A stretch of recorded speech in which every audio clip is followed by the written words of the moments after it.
네, 그럼 시작하겠습니다. 네, 오늘 2025 CP 심포지엄에 참석해 주신 여러분 안녕하세요. 날이 많이 덥습니다. 그리고 보니까 또 비가 오던데 오시는 길이 어렵진 않으셨는지 모르겠습니다. 오늘 이 CP 심포지엄에 관심을 갖고 함께 해 주신 여러분들께 진심으로 감사드리고요. 그리고 오늘 이 자리에 오신 여러분들을 환영합니다. 이 CP 제도는요, 이제 기업의 경쟁력을 높이는 핵심 키워드로 부상하는 것 같습니다. 단순한 제도 이행을 넘어서 기업의 리스크 관리 체계, 윤리 경영 수준을 가늠하는 주요 지표로 작용하고 있는데요. 그래서인지 올해는 더 많은 분들께서 이렇게 또 귀한 발걸음 해주신 것 같습니다. 함께 해주신 여러분들께 다시 한번 감사드립니다.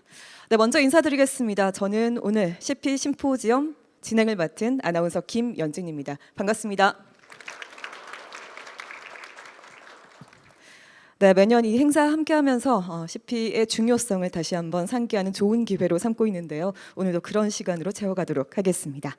네, 오늘 심포지엄은요, 공정거래위원회가 주최하고 한국공정거래조정원이 주관하는 행사입니다.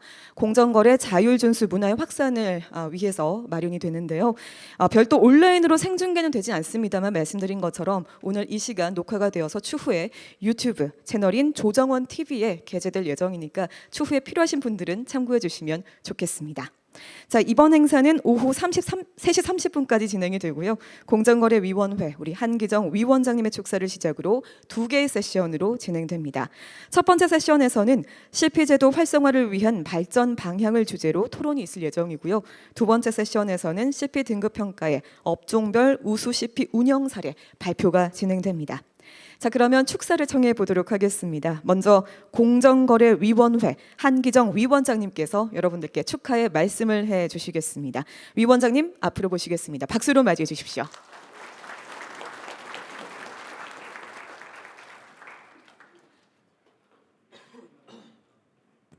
네, 안녕하십니까. 공정거래위원회 위원장 한기정입니다.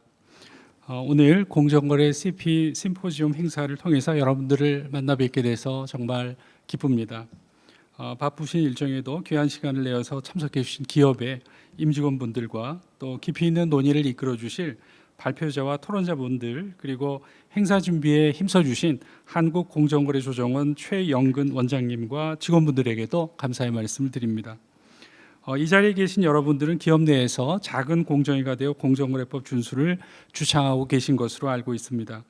여러분들의 노력은 불공정거래 행위를 사전에 예방할 뿐만 아니라 기업의 위험 부담을 줄이고 공정거래 질서를 확산시키는 핵심적인 전략입니다. 그간 공정위는 국민 경제의 공정한 성장을 위해서 기업의 공정거래 CP 도입과 내실 있는 운영을 적극 지원해 왔습니다. 기업의 CP 평가 신청에 큰 걸림돌로 작용되었던 등급 보류제는 과감히 폐지하는 등 CP 평가 제도를 개선하고 과징금 감경과 같은 인센티브 확대 등 다양한 지원 정책을 추진한 바 있습니다. 이러한 노력으로 올해는 CP 등급 평가 제도가 도입된 이래 역대 최다 실적인 78개사가 CP 등급 평가를 신청하였지만 국내 전체 기업 규모나 CP의 중요성을 고려할 때 충분하다고 말하기는 어렵습니다. 공정거래 자율 준수 문화가 기업 경영 전반에 뿌리내리고 소비자와 시장으로부터 신뢰를 받을 수 있도록 오늘 이 자리에 참석하신 여러분들이 더 큰 역할을 해주시기를 기대합니다. 공정위도 공정거래 CP 문화 확산을 통해서 공정경제가 우리 경제의 경쟁력을 높이는 성장 기반이 될 수 있도록 여러분들과 함께 하겠습니다. 오늘 이 행사가 기업의 CP 운영 경험과 우수 사례를 공유하고 CP의 발전 방향을 모색하는 뜻깊은 자리가 되기를 기대하겠습니다. 오늘 자리를 빛내주신 모든 분들께 다시 한번 감사의 말씀을 드리고 오늘 논의된 소중한 제안과 의견을 경청하고 공정거래위원회 정책에 충실히 반영하도록 하겠습니다. 항상 여러분들의 건승을 기원하겠습니다. 감사합니다.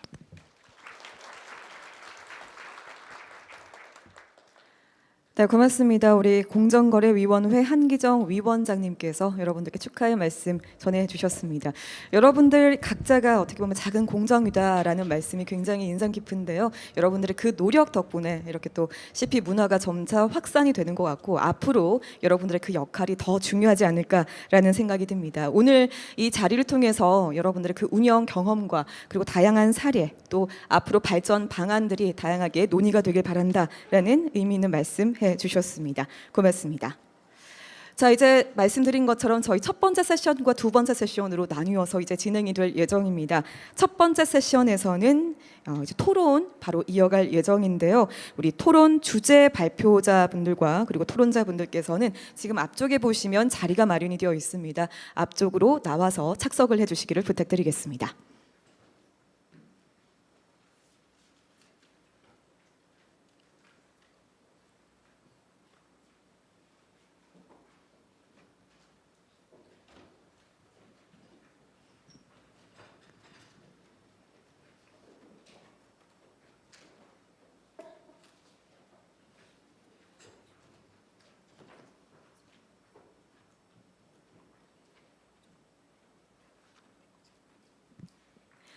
네, 이렇게 다들 자리해 주셨는데요. 자, 그러면 이제 첫 번째 세션 바로 시작을 할게요. 네, 토론인데요.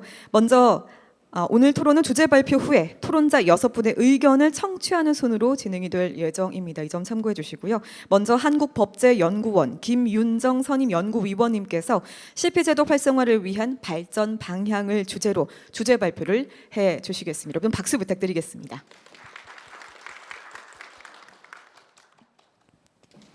네, 안녕하세요. 저는 이번 CP 심포지엄의 발표를 맡은 한국법제연구원 김윤정입니다.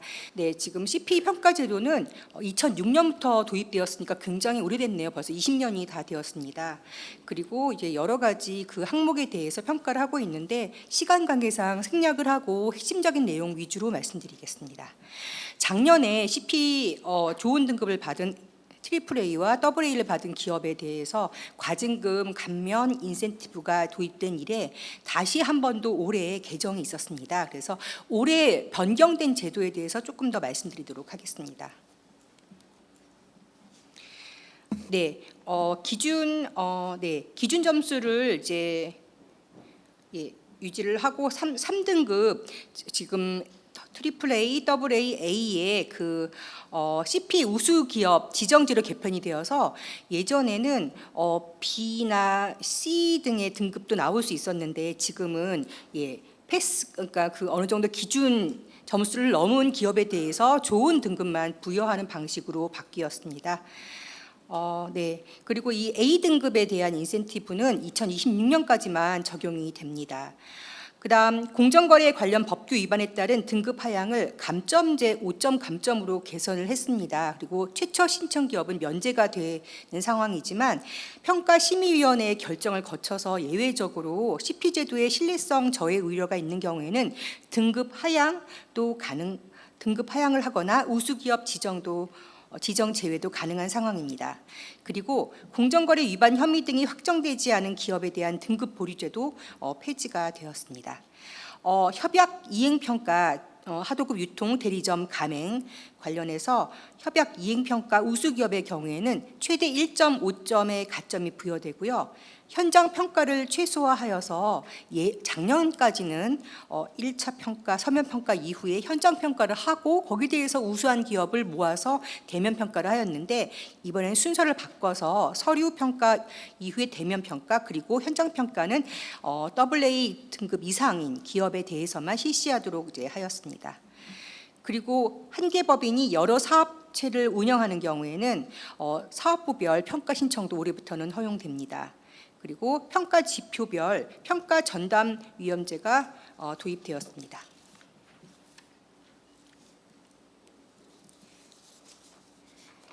네, 그리고 여러분들 잘 알고 계시겠지만 AAA의 경우에는 최대 20%의 과징금이 감경될 수 있고요. 그 다음에 AA의 경우에는 그러니까 최대 15%, 그러니까 5점은 플러스 이제 알파로 들어가는 거다 보니까 그렇게 가진금 감경이 가능한 상황입니다. 그리고 이에 대해서는 지금 여러분 다 알고 계실 것 같아서 현행 제도에 대해서는 일단 넘어가도록 하겠습니다. 그렇다면 공정거래 CP의 현황과 문제점에 대해서 짧게 말씀드리도록 하겠습니다. 지금 앞서 공정거래위원장님께서 그 개회사에서도 말씀 주셨던 것처럼 현재 78개사가 역대 최대로 굉장히 많이 신청을 하였지만 사실 전체 기업 수에 비하면 상당히 좀 작은 수입니다. 특히 연간 공정위 소관 사건 수가 4,000여 건 정도 되는데요. 그에 비하면 좀 적다고도 생각될 수 있을 것 같습니다. 그리고 작년에 도입된 과징금 감경 제도 이외에는 실질적 유인책이 부족하지 않은가 하는 생각도 좀 하고 있습니다. 그다음 평가 신청 기업이 대기업 위주로 되어 있고 일부 업종에 편중되고 있는데요. 지금 공공기관이나 중소기업의 참여도 늘고 있지만 아직은 한 자릿수에 그치고 있습니다.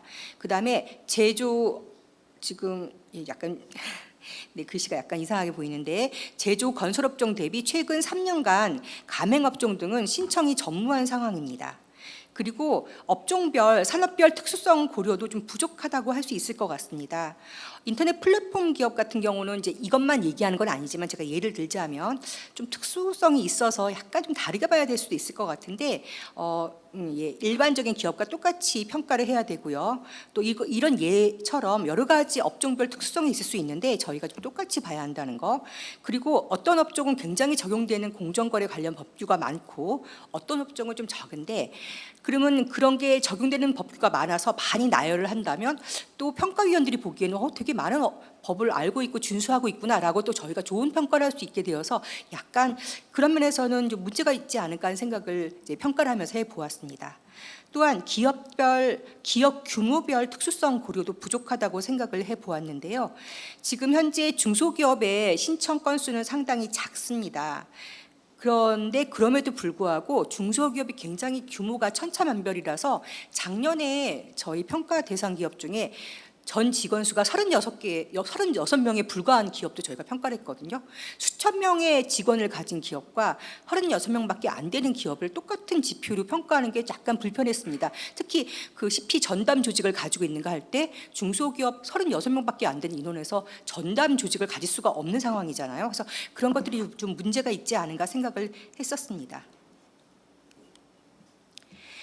그리고 또 공정거래 그렇다면 공정거래 CP 제도 활성화를 위해서 어떠한 발전 방향이 모색되어야 되는지에 대해서 말씀드리도록 하겠습니다.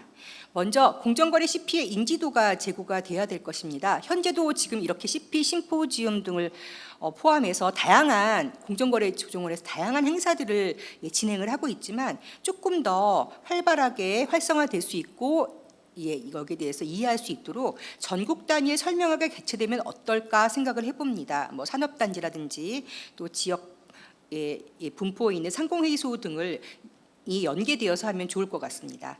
그다음 기업 규모별, 업종별 맞춤형 교육도 필요하지 않을까 싶습니다. 특히 중소기업 같은 경우에는 신청을 하기는 했는데 다소 인력이 부족하다 보니까 대기업보다는 상당히 좀 어떤 데는 부족하다는 생각이 좀 들 때가 있거든요. 그래서 조금 더 지원을 해주면 어떨까 생각을 해보고요. 그다음에 공정거래 CP 운영 매뉴얼을 업종별 규모별로 만들어서 제작 또는 제작 배포하는 것에 대해서도 생각을 해보면 좋을 것 같습니다. 그리고 CP 우수기업 사례집 발간 등 온오프라인 홍보가 강화될 필요가 있다고 생각합니다.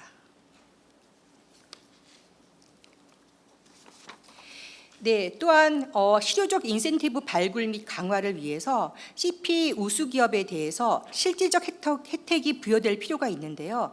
그렇다면 현재는 공정거래법상 과징금이 감경되는 상황인데 좀 그 과징금 감경 적용 대상 법규가 확대되면 좋지 않을까. 예를 들어서 뭐 하도급법이라든지 표시광고법이라든지 이런 것들이 추가되면 좋지 않을까 생각을 해보았고요. 그다음에 공공조달 사전심사 시에 가점이 신설한다든지 ESG 평가 모형에 CP 평가 결과 우수기업을 반영한다든지 공공기관 경영평가 시에 CP 평가 결과 우수기업을 반영한다든지 또는 중소벤처기업부 정책자금 지원 대상 확대 도모하기 위해서 대상을 확대함으로써 중소기업의 CP 평가 참여를 유도한다든지 여러 가지 다양한 인센티브를 발굴할 수 있을 것 같습니다. 그다음 평가 체계의 구도화입니다.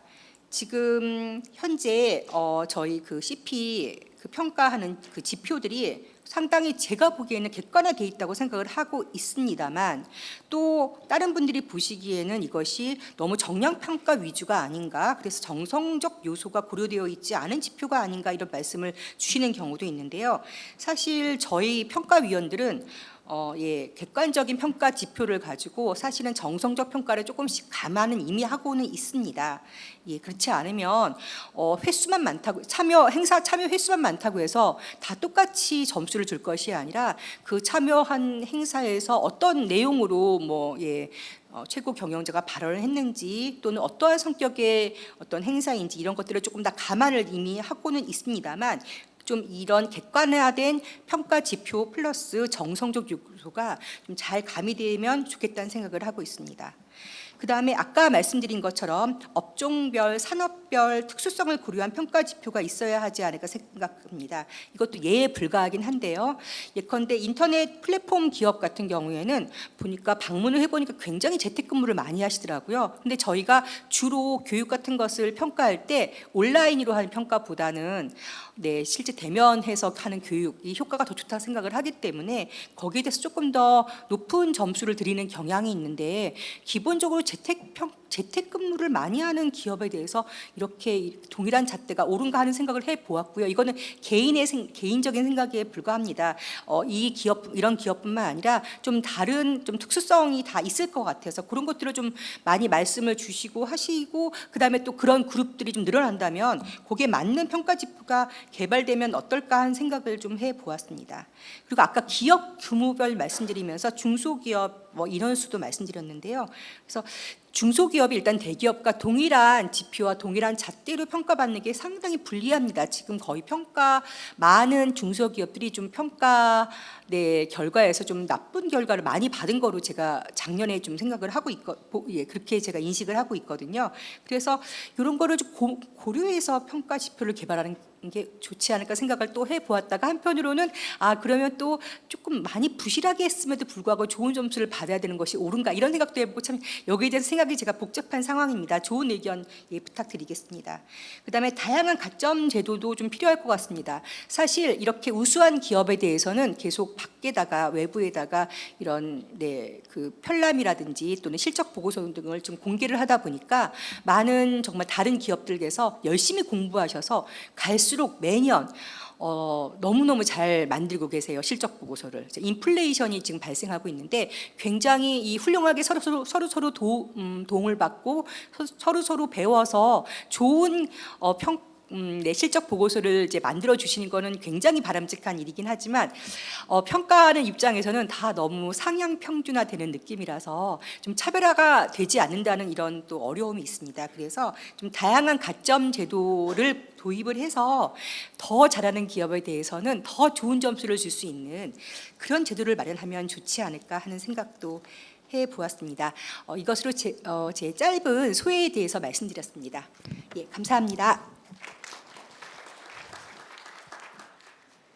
네, 고맙습니다. CP 제도 활성화를 위한 다양한 발전 방향에 대한 또 고민이 녹아 있는 그런 이야기를 들어봤습니다. 이제 주조 발표 함께 만나봤고요.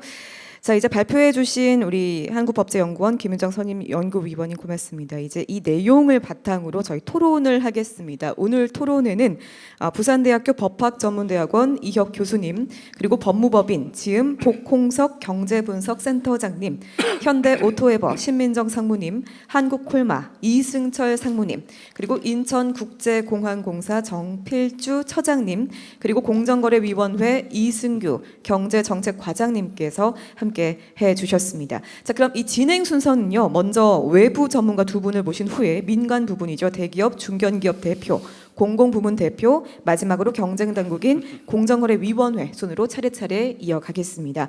질의응답은요. 저희 토론이 끝난 뒤에 진행을 한다는 점 여러분 참고해 주시면 감사하겠습니다. 자, 그럼 이제 외부 전문가시죠. 부산대학교 법학전문대학원 이혁 교수님의 토론을 시작하겠습니다. 예, 안녕하십니까. 방금 소개받은 부산대 법전원 이혁규입니다. 작년에 비해서 많은 분들이 지금 이 더운 날씨에도 열정적으로 참여해 주셔서 이 공정거래위원회와 조정원이 주최하고 있는 CP가 활성화되는 것 같아서 큰 보람을 느낍니다. 잘 아시다시피 내부 통제 시스템은 여러 법률에 산재해 있습니다. 법률상 내부 통제 시스템 관련 제도로는 외관법상의 내부 회계 관리 제도, 금융회사 지배구조법상의 위험 관리 제도, 상법상의 준법 통제제도, 금융회사 지배구조법상의 내부 통제제, 그리고 공정거래법상의 공정거래 자율준수제도, 그리고 우리가 지금 논의하는 제도라고 할 수 있습니다. 이 CP 제도는 공정위 소관 법령을 자율적으로 준수하기 위한 내부 준법 제도로서 과거 공정거래 자율준수 프로그램의 예규가 상향된 것으로 볼 수 있습니다. 특히 내부 통제 시스템의 구청 및 의무는 더 이상 선택이 아니라 의무라고 할 수 있습니다. 여러분 잘 아시다시피 2021년 대법원의 유니온 스틸 사건, 그리고 2022년 대우건설 사건에서 비재무적 목적과 관련된 내부 통제 시스템이 구축 및 책임이 반드시 필요하다는 것이 이미 대법원 판례로 확립된 상황입니다. CP는 운영 기간은 길지만 본격적으로 운영하기 시작한 작년 이래 올해 소개된 바와 같이 여러 가지 내용들이 개정되었습니다. 그 개정 내용에 대해서 짧은 소감을 말씀드리겠습니다. 우선 CP 고시의 개정에 대해서는 평가 기업이 과거 저조했기 때문에 실효적인 인센티브도 부족한 현실에서 CP를 확산해야 된다는 의미에 따라서 개정 고시는 참여 기업이 확대와 평가의 명확성, 용이성, 정밀성 등을 고려한 개정으로 생각됩니다. 또 전단 위험을 도입한다든지 해서 평가 실무의 체계 및 책임을 강화한 개정이라고 평가할 수 있습니다. 우선 CP 우수 기업 지정 제도와 관련해서 종래 여러 등급을 3등급인 AAA, AA, A로 간소화해서 B등급 이하를 없애게 됐습니다. 따라서 기준 점수의 경우에도 행정예고안에서는 AA 등 이상 등급에서는 기준 점수를 상향하라고 했으나 최종안에서는 현행과 동일하게 유지됐습니다. 그래서 좀 효율적으로 운영하라는 개정 방향으로 보입니다. 다만 점수의 상향 평준화로 인해서 등급의 인플레이션에는 우려도 일각에서 제기되는 만큼 평가 실험에서 보다 엄격하고 정밀한 평가가 필요하고, 또 하나는 설사 A등급 이하라고 해도 CP 자체 제도에 참여하고 그다음 전체적으로 매년 상승하는 모습을 보일 수 있는 다음에서 큰 의미가 있을 수 있기 때문에 향후 개정에서는 이 부분에 대한 고려도 필요할 것으로 사료됩니다. 두 번째 큰 평가는 현장 평가와 대면 평가를 바꿔서 대면 평가가 먼저 있고 그리고 현장 평가로 바뀌었습니다. 사실 작년 그 현장 평가에 또 일정상 제가 가장 많은 현장 평가를 참여한 것으로 보이는데, 그 점을 고려해서 말씀드리면 제도가 바뀌어서 AA 등급 8점 이상이거나 현장 평가 필요성을 위원이 확인한 기업이 한해서 현장 평가로 변경됐습니다. 이는 종래 현장 평가로 인한 기업의 부담을 줄이고 현장 평가위원회 참여 확보가 용이하지 않은 현실도 아울러 고려되는 것으로 생각됩니다. 그러나 좀 고려해 볼 부분은 기업이 제출한 여러 CP 평가 서류는 과거에 비해서 많이 관소화되고 정성을 들여 많은 제도이긴 하지만 상당히 그 차이를 느끼기 어려울 정도로 큰 차이가 없이 일률적인 면이 분명히 있고, 또 형식적 앞서 지적하셨듯이 형식적 정량적 심사의 한계가 분명하기 때문에 현장 평가를 통해서 정성적인 평가를 통해서 차별화를 둘 수 있는 포인트가 있지 않을까, 이런 말씀을 드리겠습니다. 그리고 또 현장 평가를 통해서 CP 담당자 질의응답을 통해서 실적 보고서가 직접 회사가 작성하는 경우도 있지만 그렇지 않은 경우도 꽤 있지 않습니까? 그래서 실적 보고서의 진위를 확인할 수 있는 부분이 있었고, 특히 AA 이상만 현장 평가를 하지만 실제 CP라는 것이 등급 받는 것 위에 이 과정에서의 회부 내부적으로 정리하는 부분도 많이 있기 때문에 AA 등급 이하의 경우에 실사를 통해서 확인할 수 있는 부분이 역시 적지 않았던 점에서 추후 개정에서는 고려가 필요하지 않을까, 이렇게 말씀드리고 있습니다. 다만 현장 평가 과정에서 추가 서류를 많이 제공하는 과정이 있어서 기업이 어려움이 있었던 것은 알고 있습니다. 또 기업의 입장에서도 유리한 측면이 분명히 있습니다. 그러니까 부족한 서류나 기밀 서류 같은 것이 직접 피드백을 통해서 확인해서 평가를 확인할 수 있는 부분이 있어서 효용성이 있다는 장점도 아울러 말씀드립니다. 예를 들면 그 현장 평가를 갔을 경우에 가장 C1에서 최고 경영자의 실천 의지, C2에서 최고 경영자의 지원, 그리고 O1에서 사전 감시 체제 등등에서는 CEO의 직접적인 의사가 굉장히 중요한데 그것을 서류상으로 제공하기는 매우 어렵지만 담당 CP 임원이 주고받은 메일이라든지 개인 문자를 통해서 저희가 직접 위원들이 그것을 확인할 수 있는 장점도 있었다라는 점도 한 번쯤 고려해 주시기 바라겠습니다. 개정 고시에서 현장 평가에서 지표 점수 조정 후 즉시 반영한 점은 심사의 충실성 측면에서는 바람직한 개정이라고 말씀드리고 싶습니다. 또 하나는 기존의 등급 하향해서 감점제가 도입된 것입니다. 그래서 등급 하향을 감점제로 도입해서 최초 기업은 면제하고 이런 제도는 CP 활성을 위한 개정으로 이해됩니다. 그렇지만 한편에서는 CP 평가 신청 요건을 강화하는 입장도 여전히 존재하는 만큼 공정거래법 관련 위반에 대해서 사후적인 제재라든지 허위사실 제출에 대한 제재도 역시 병행되어야지 CP 제도에 대한 신뢰도가 올라갈 것으로 생각됩니다.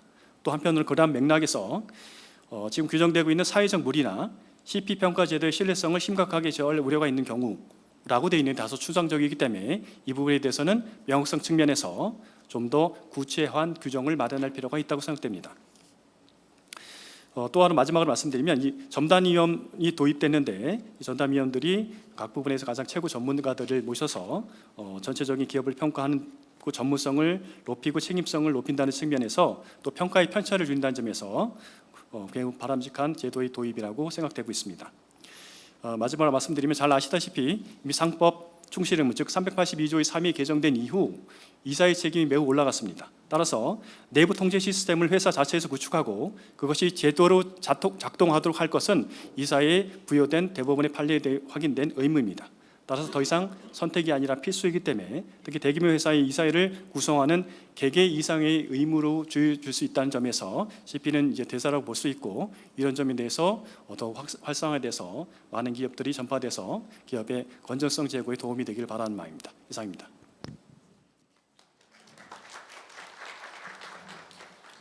네, CP의 중요성을 다시 한번 강조해 주신 것 같습니다.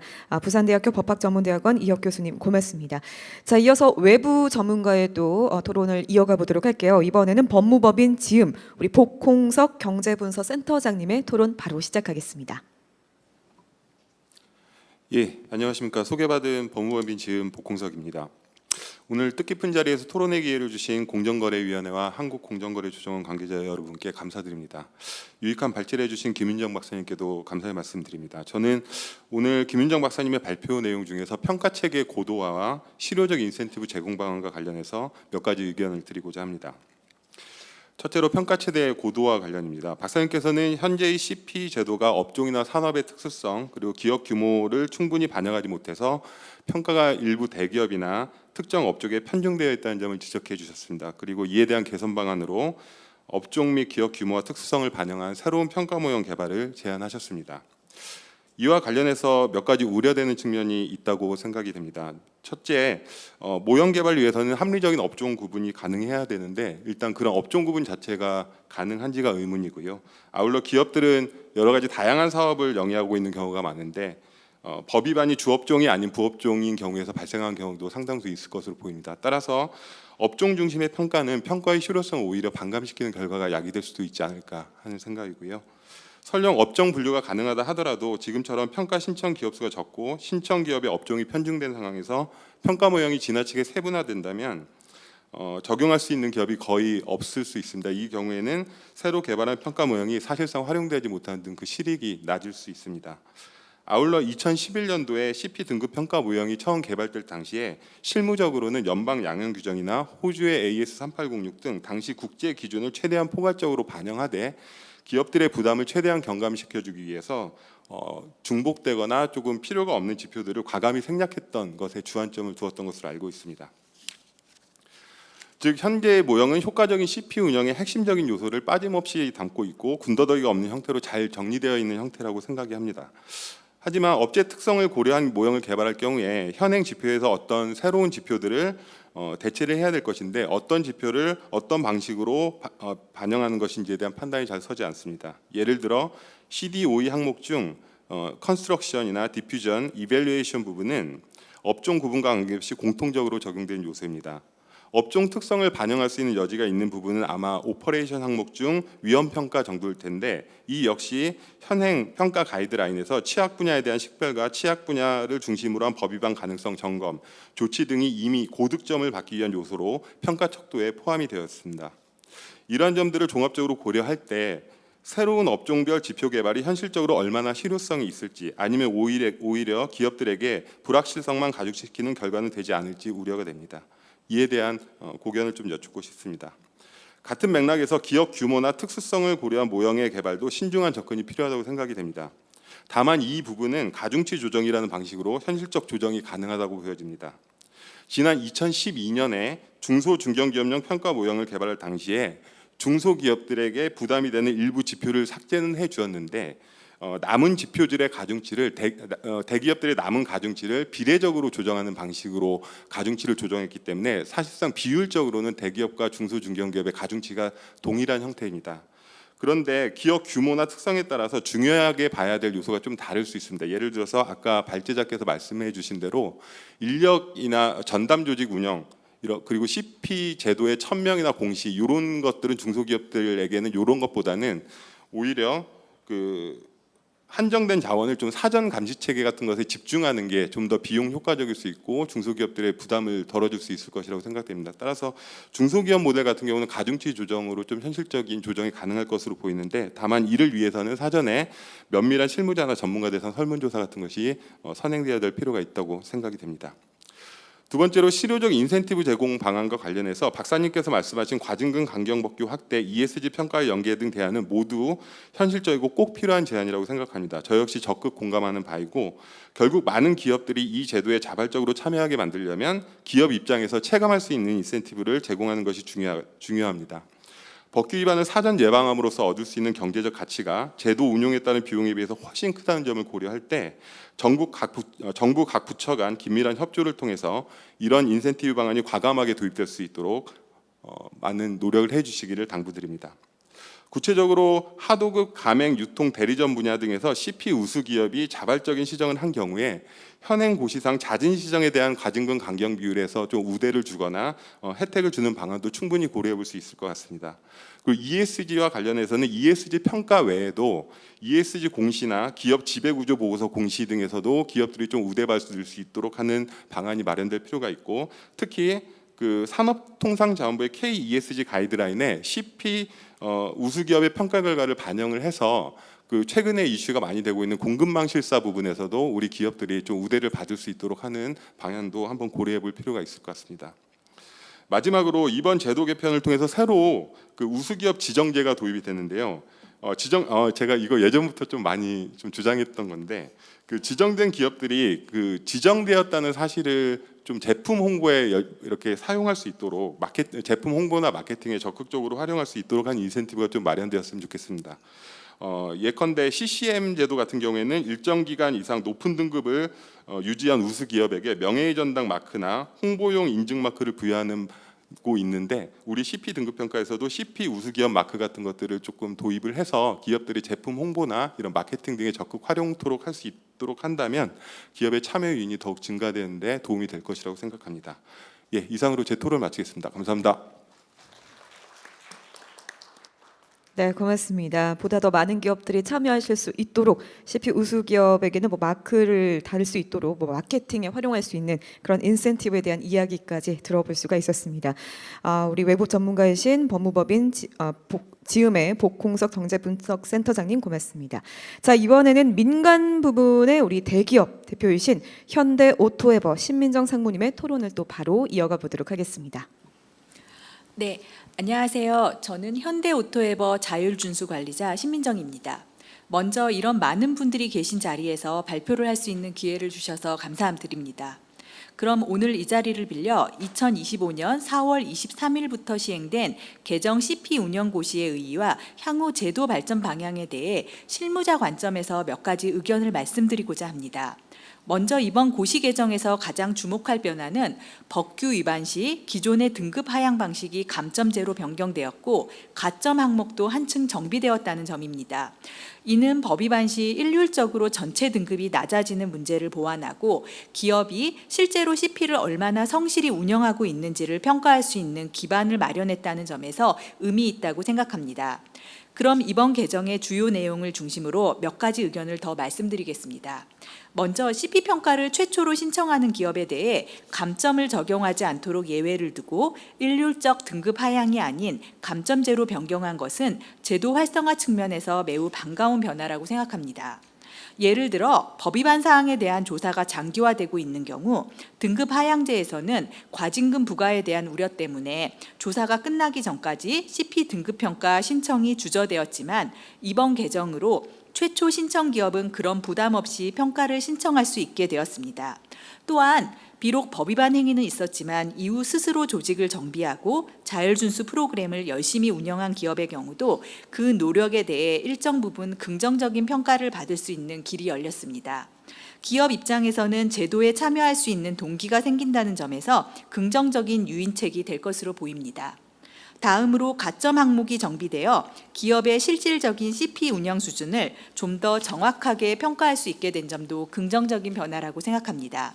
이번 개정을 통해 협약 이행 평가에서 좋은 평가를 받은 기업에게 가점을 부여할 수 있도록 새로운 기준이 마련되었는데 이로 인해 CP 평가와 협약 이행 평가 제도가 서로 연계되면서 기업 입장에선 공정거래 전반에 대한 통합적인 평가를 받을 수 있게 되었습니다. 또 하나 눈에 띄는 부분은 자율분쟁 조정기구 운영과 관련된 가점 항목이 보다 구체화되었다는 점입니다. 예전에는 조정기구가 설치만 되어 있어도 가점을 받을 수 있었다면 이제는 실제로 얼마나 사건을 접수하고 처리했는지 등 운영 실적까지 평가에 반영하게 되었습니다. 이런 변화는 제도가 실제로 잘 작동하고 있는지를 보겠다는 의미로 해석되며 기업 입장에서도 형식적인 운영이 아니라 CP를 조직 안에 자연스럽게 정착시키고 실질적인 운영에 더 신경을 쓰게 되는 긍정적인 동기가 될 수 있다고 생각합니다. 다만 실무를 담당하는 입장에서 보면 몇 가지 보완이 되었으면 하는 부분이 있습니다. 먼저 감점 기준을 보다 구체화하면 좋을 것 같습니다. 개정 고시는 공정거래 관련 법 위반 시 조치건당 5점 감점이라는 단일 기준만을 제시하고 있는데 현장에서 보면 같은 위반이라 하더라도 사안의 경중에 따라 그리고 회사가 얼마나 진지하게 사후 대응을 했는지에 따라 평가 결과가 달라져야 한다는 의견도 있습니다. 위반의 경중에 따라 감점폭을 달리 적용하고 재발 방지를 위한 시정 조치 등이 이루어졌을 경우에는 그 노력을 감점 경감 요소로 인정해주는 방향이 필요하지 않을까 생각합니다. 이런 식으로 객관적이고 명확한 기준이 마련된다면 기업 입장에서도 평가에 보다 자신 있게 참여할 수 있는 계기가 될 것이라고 생각합니다. 나아가 중소기업의 CP 참여가 더 활발해질 수 있도록 제도적인 배려도 함께 마련되면 좋을 것 같습니다. 저희는 협력사를 대상으로 CP 도입과 운영을 지원하기 위한 설명회를 열고 있습니다. 그 과정에서 느낀 건 생각보다 많은 중소기업들이 CP 평가 자체를 잘 모르거나 들어봤어도 인력이나 자원 등 현실적인 여건 때문에 선뜻 도입이나 평가에 참여하지 못한다는 점이었습니다. 이러한 점을 고려할 때 중소기업이 CP 평가에 보다 쉽게 접근할 수 있도록 평가 지표를 간소화하고 우수기업에게는 기업 규모에 맞는 맞춤형 인센티브를 제공한다면 중소기업의 자발적인 참여도 더욱 강화할 수 있을 것입니다. 끝으로 이번 감점제 도입을 포함한 일련의 제도 개정이 가능했던 것은 CP 제도 및 등급평가의 실효성과 공정성을 높이기 위한 공정거래위원회와 공정거래조정원의 꾸준한 노력과 기업들과의 지속적인 소통 덕분이라고 생각합니다. 기업의 자율준수 노력을 존중하면서도 현실적인 여건을 반영한 평가 체계를 구축해 주신데 실무를 담당하는 입장에서 깊이 감사드리며 저희 기업도 이에 부응해서 자율준수 문화 정착을 위해 앞으로도 더 적극적으로 노력하겠습니다. 예, 감사합니다. 네, 고맙습니다. 현대오토에버 우리 신민정 상무님의 토론 들어봤습니다. 보완해야 할 점에 대한 이야기 그리고 앞으로도 이 CP 제도와 관련해서 우리 현대오토에버도 노력하겠다라는 말씀까지 들어볼 수가 있었는데요. 자, 다음으로는 민간 부분 중견기업 대표입니다. 우리 한국콜마 이승철 상무님께서 이제 토론을 해주시겠습니다. 안녕하십니까. 저는 중견제조업인 한국콜마에서 자율준수 관리자로 공정거래 자율준수를 총괄하고 있는 이승철 상무입니다. 우선 CP 심포지엄 토론자로 초청해 주신 공정거래위원회와 한국공정거래조정원에 감사드립니다.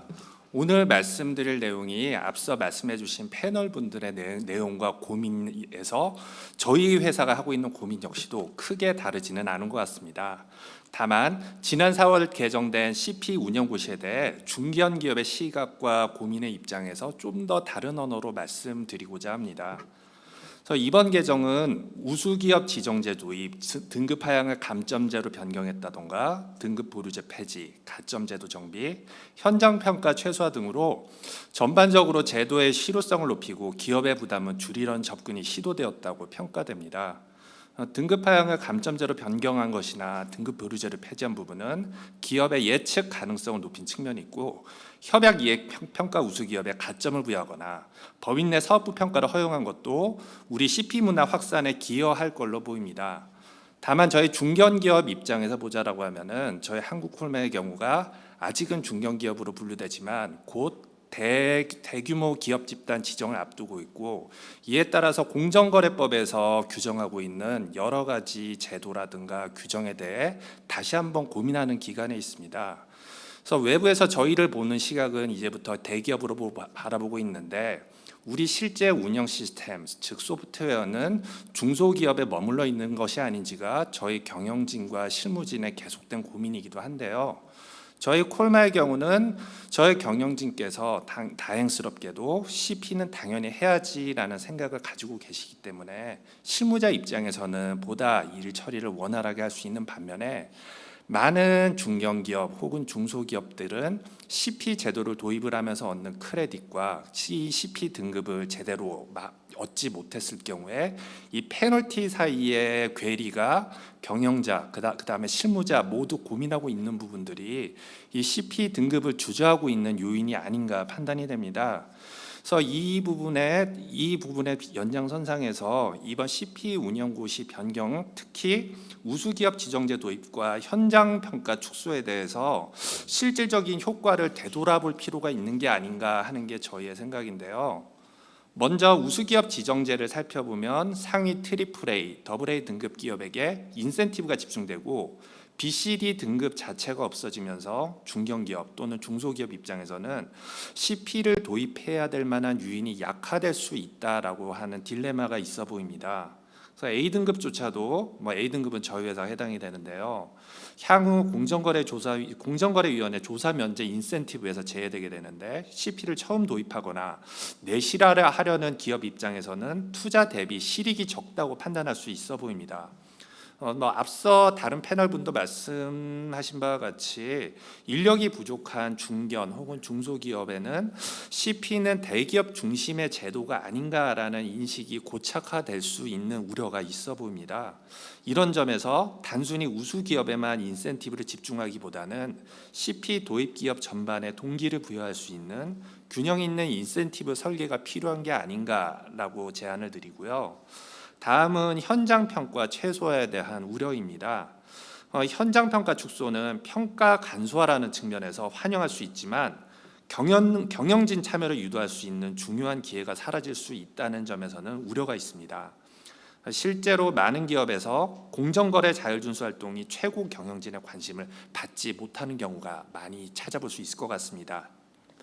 그런데 현장 평가는 대표이사나 자율준수 관리자 인터뷰, 전사적 공정거래 자율준수 활동에 대한 질의응답 등 실무자와 경영진의 공동 대응이 필요해서 기업 내부적으로 공정거래 자율준수에 대한 경영진의 관심과 리더십을 이끌어내는 계기가 되어 왔습니다.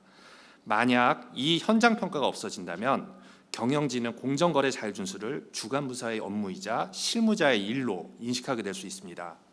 따라서 현장 평가 최소화는 모든 기업에 일률 적용하기보다는 경영진 인터뷰 대체 평가 방식 마련 또는 현장 참여가 어려운 중소기업을 위한 별도 간이 현장 평가 모델 등 유연한 제도 운영이 필요하다고 봅니다.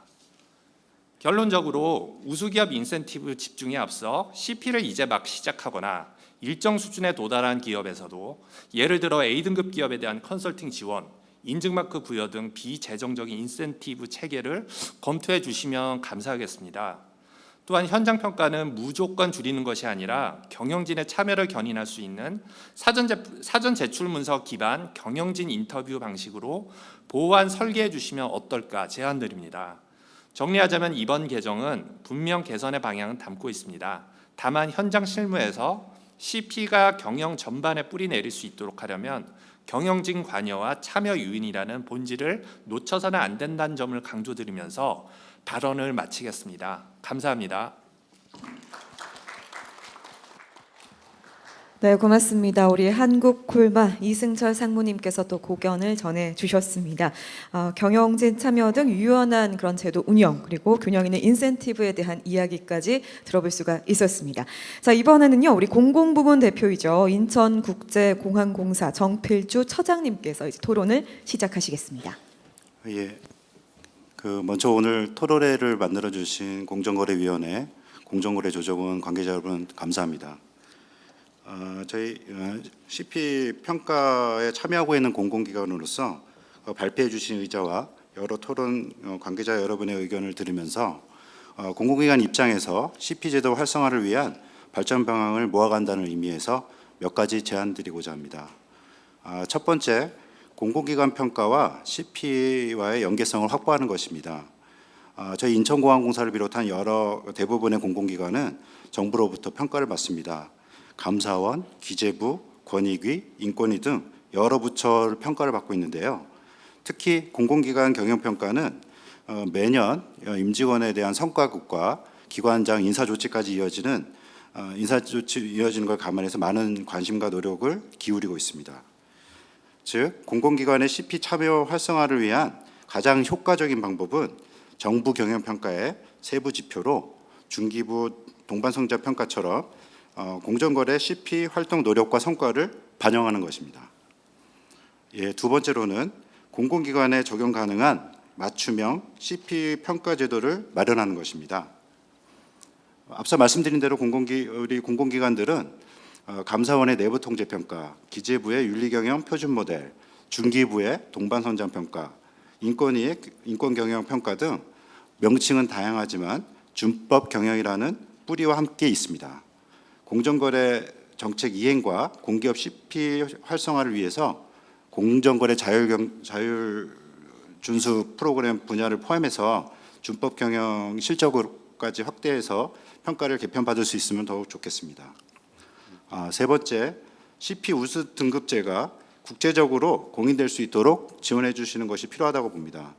저희 인천공항공사는 해외공항 개발 사업에 적극 참여하고 있고 해외 입찰 시 사전 입찰 심사 서류로 참여기관의 사기, 부패, 준법 윤리 관련한 신인도 관련한 자체 입증 서류를 제출하고 있습니다. 그래서 공공기관 CP 등급제가 해외 진출 기관의 입증 서류로 인정받을 수 있도록 노력해 주시면 감사하겠습니다. 마지막으로 CP 평가를 준비하는 기업의 진입 문턱을 낮추고 참여율을 높이기 위해서 공공기관 조정위원회 홈페이지 등을 통해서 CP 분야별, 지표별 우수 사례집을 발간해서 이거를 공유해서 좀 더 확산할 수 있는 기회를 주시기 바랍니다. 예, 경청해 주셔서 감사합니다. 네, 고맙습니다. 인천국제공항공사 정필주 처장님의 토론이었습니다. 이 자료와 관련해서 공유에 대한 이야기까지 들어볼 수 있었고요. 자, 이제 마지막으로 경쟁당국인 공정거래위원회 이승규 경제정책과장님께서 이제 토론을 시작하겠습니다. 네, 안녕하십니까. 공정거래위원회 이승규 과장입니다. 먼저 주제 발표를 해주신 한국법제연구원의 김윤정 박사님과 부산대학교 이혁 교수님을 비롯한 토론자로 소중한 시간을 내어주신 분들께 감사 말씀을 드립니다. 오늘 박사님께서 발표해 주신 세 가지 제언이 있는데요. 그 세 가지 제언과 관련한 공정의 입장 그리고 향후 계획, 추진 방향을 중심으로 몇 가지 말씀을 드리겠습니다. 먼저 CP 인지도 제고에 대한 제언에 대해서 깊이 공감을 합니다.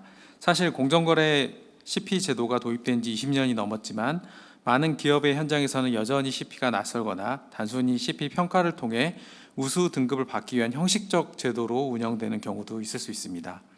이는 제도의 필요성이 충분히 체감되지 않는 측면이 크다고 봅니다. 특히 이것은 CP 도입만으로 즉각적인 변화를 체감하기 어렵기 때문입니다. 특히 대기업에 비해 규모나 자원 등이 열악한 중소기업 등에서는 CP를 도입하여 제대로 운영하는 것이 말처럼 쉽지는 않을 것입니다. 이에 저희 공정위는 CP의 의미와 필요성을 사회 전반에 널리 알리고 특히 기업의 최고 경영자가 자발적으로 의지를 가질 수 있도록 교육, 설명회, 간담회 등 다양한 홍보 및 소통의 자리를 마련할 계획입니다. 특히 CP가 기업 내부적으로 준법 경영을 위한 척도가 될 수 있도록 하고 CP 도입이 공정위와 기업 간 자유로운 의사소통 창구를 여는 계기가 될 수 있도록 노력하겠습니다. 두 번째로는 실효성 있는 인센티브 강화 관련입니다. 인센티브 강화하는 것이 공정거래 CP의 실질적 확장성과 직결되는 핵심적인 과제인 것은 맞습니다. 여러분이 의견 주시는 것처럼 기업 특성 및 규모에 맞는 인센티브의 매력도와 실효성이야말로 기업의 CP 참여를 이끌어낼 수 있는 가장 현실적인 수단이라는 점에도 전적으로 공감을 합니다. 과징금 감경의 공정거래법 이해 법률로 확대 적용, ESG 평가 모형의 CP 평가 반영, 공공기관 및 경영평가 시 CP 평가 결과 반영 등 특히 그리고 중소기업 참여를 유도하기 위해 중소벤처기업부의 정책자금 지원 대상 확대 등 대부분의 사안은 아시겠지만 저희 위원회가 스스로 혼자 단독으로 할 수 있는 사안은 아닙니다. 해당 제도를 운영하고 있는 기재부나 조달청, 중기부 등과 협업하여 다양한 인센티브가 발굴될 수 있도록 노력을 하겠습니다. 사실 계속해서 노력을 하고 있는데 관계부처와 이 협업을 해서 인센티브를 늘리는 게 저희 독자적인 노력만으로 되는 것은 아니라 일정 부분 한계가 있음을 양해해 주시면 감사하겠습니다. 3번과 관련해서 세 번째로 평가 체계 고도화에 대한 제언을 특히 무겁게 받아들이고 있습니다. 공정위는 CP 법제화를 계기로 24년에 유사 중복 지표는 통합하고 실효성인 부족한 일부 지표는 삭제를 통해 평가 지표를 대기업과 공기업 그리고 중견 중소기업으로 축소하고 공공기관 지표는 신설하였습니다. 그러나 CP의 형식적인 운영이 아닌 실질적인 운영을 담보할 수 있는 평가 지표의 개선이 필요하다는 의견이 많은 것도 사실입니다. 또한 기업 규모, 업종별 특성을 충분히 반영하지 못하고 있다는 의견도 있습니다. 중소 중견기업의 경우 인력 예산이 부족해 비록 평가 지표 수는 대기업에 비해 작고 평가 비용도 무료이거나 일부만 부담하면 되지만 대기업과 동일한 기준을 적용할 경우 현실적으로 감당하기 쉽지 않다는 의견도 있습니다.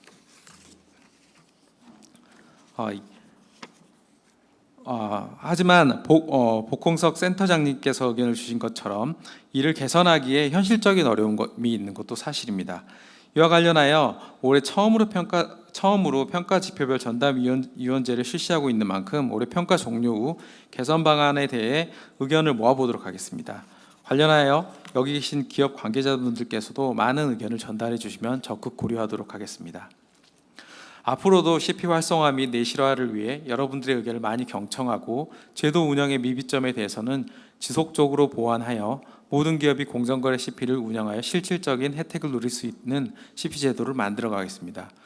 오늘 귀중한 의견을 들려주신 발표자와 토론자 여러분께 진심으로 감사드리며 앞으로도 적극적인 협력과 조언을 부탁드립니다.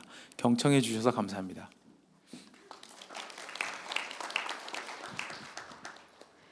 네, 고맙습니다. 이렇게 또 우리 이승규 경제정책과장님께서 자세하게 잘 설명해 주셨고 또 말씀을 해 주셨습니다. 세 가지로 나누어서 또 말씀해 주셨는데요. 자, 이제 주제 발표자이신 우리 김윤정 선임연구위원님께서 논의된 내용에 대해서 종합 의견을 또 간략하게 말씀해 주시기를 부탁드리겠습니다. 네, 좋은 의견 너무 감사드리고 하지만 여러분들이 주신 의견은 저한테 주신 의견이라기보다는 공정위 측에 주신 의견이 아닌가 생각이 듭니다. 제가 어떤 권한이 있는 것도 아니고요. 그래서 저는 딱 한 가지만에 대해서만 말씀드리겠습니다. 우리 패널 중에 한 분이신 이혁 교수님도 말씀 주셨고 또 한국 콜마에서도 말씀 주셨는데요. 이 현장 평가가 참 중요하다는 말씀을 주셨어요. 사실은 저도 거기에 대해서 공감을 하고 제도 개편을 할 때 현장 평가는 될 수 있으면 더 많은 기업들한테 갈 수 있도록 해야 한다는 의견을 적극 개진을 했습니다만 사실 계속 평가 신청 기업이 늘어날수록 현장 평가에 여러 명이 동시에 가는 게 정말 쉬운 일이 아닙니다. 그래서 어쩔 수 없이 지금 순서를 좀 바꾸게 된 것으로 알고 있는데요. 한국 콜마에서 주신 의견처럼 이 이게 실무진 이 담당 실적 보고서를 쓰거나 이것을 교육을 주도하시는 실무진의 역량이 너무 중요하지만 그분 혼자서 다 할 수는 없고 사실 자율준수 관리자나 그 윗단의 최고 경영진의 도움이 필요합니다. 그래서 저는 이제 약간 절충적인 의견으로서 그 대면 평가할 때도 그냥 실제 실무진만 오실 것이 아니라 이런 자율준수 관리자가 꼭 참여할 수 있도록 하여서 저희 질문도 자율준수 관리자께 드리고 해서 정말 적극적인 회사에 고위 임원들의 지원이 있도록 하는 것이 어떨까 하는 생각을 해보았습니다. 나머지는 공정거래위원회 이승규 과장님께 돌리겠습니다.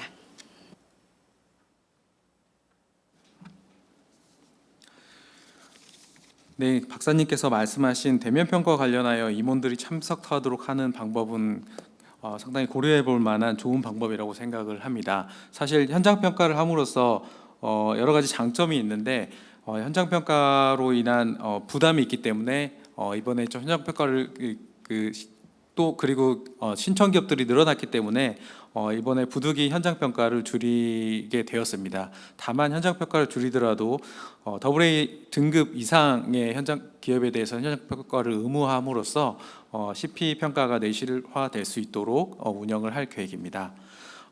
다음으로 여러 이 제언들이 있었는데요. 이제 저희가 발전 방향으로 가장 중요하게 생각하는 것은 지금 CP 평가가 대기업 중심으로 운영되고 있는 것처럼 보인다는 것입니다. 왜냐하면 중소기업들이 잘 참여를 하지 그러니까 신청률이 저조하기 때문이거든요. 그래서 어떻게 하면 중소기업들의 참여를 높일까라는 게 저의 가장 큰 고민이고요. 그러기 위해서 중소기업 업종별 산업별 특수성이라든가 기업의 규모 및 특수성별로 평가 지표를 좀 세분화해서, 그러니까 이게 이 산업별로 평가 지표를 세분화한다는 의미가 이 산업은 이 지표, 저 산업은 이 지표 이런 식으로 평가 체계를 완전히 다 나눠서 새로 짜자는 이야기는 아니고요. 지금 중소기업이 신청하기에 부담스러운 지표가 있으면 그거를 좀 가중치를 줄여준다거나 삭제를 한다거나 해서 중소기업이 쉽게 접근할 수 있는, 그리고 조직과 시간이 좀 부족하더라도 CP를 도입해서 실천할 수 있는 평가 체계를 만들어 보자라는 게 저희 생각입니다. 그래서 그런 의미에서 이제 기업 규모에 따른 평가 지표를 좀 개발을 해보자라는 게 저희 생각인데, 여전히 저희가 실제로 기업에서 어떤 식으로 돌아가는지에 대해서는 까지 파악하기는 한계가 있기 때문에 여러분들의 많은 의견과 저희 의견을 주시면 거기에 대해서 적극적으로 검토를 하는 방향으로 추진을 해볼 생각입니다. 또 제기된 의견 중에 감점 기준 구체화라는 좋은 의견을 주셨는데요. 사실은 이 평가 지표도 그렇지만 평가 체계 구성과 관련하여 얼마나 단순화하면서도 또 필요한 거는 빠지지 않게 하는가가 저희의 큰 고민이었고요. 평가 기준 점수 구체화 같은 경우에도 그 위반 행위의 성격을 나눠서 성격의 특성에 따라 점수를 준다는 것이 너무 구체화되고 그게 집행이 가능할까라는 좀 고민이 있어서 이번에는 단순화하여 5점을 감하되 혹시 이거에 대한 미진한 부분이 있으면 정상 평가를 통해서 그 CP 등급을 조정하는 식으로 구성을 하였습니다. 그리고 해외 공인 인증과 관련해서는 저희도 정말 바라는 이상향이 될 수 있을 것 같은데요. 저희 CP 공정거래위원회에서 운영하고 있는 CP가 경쟁법 준수와 관련한 좋은 제도가 돼서 이게 해외에서도 인정될 수 있는 제도가 된다면 더 이상 바랄 것이 없을 것 같습니다. 이상으로 답변을 마칠까 합니다.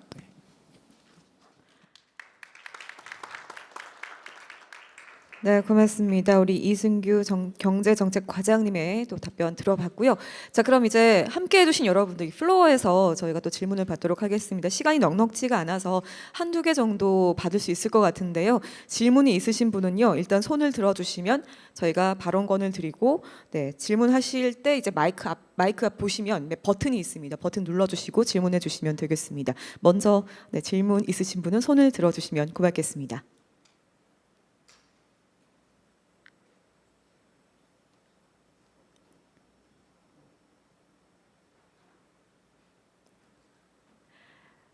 네, 질문이 없으신 것 같습니다. 이미 앞서서 많은 또 중요한 내용들, 네, 고민되는 부분들을 다 논의가 됐기 때문에 아마 여러분들의 궁금증이나 이런 의견들은 또 해소가 됐으리라 생각하는데요. 혹시나 추후에 또 그런 궁금한 사항이 있다면 따로 연락을 주시면 좋겠습니다.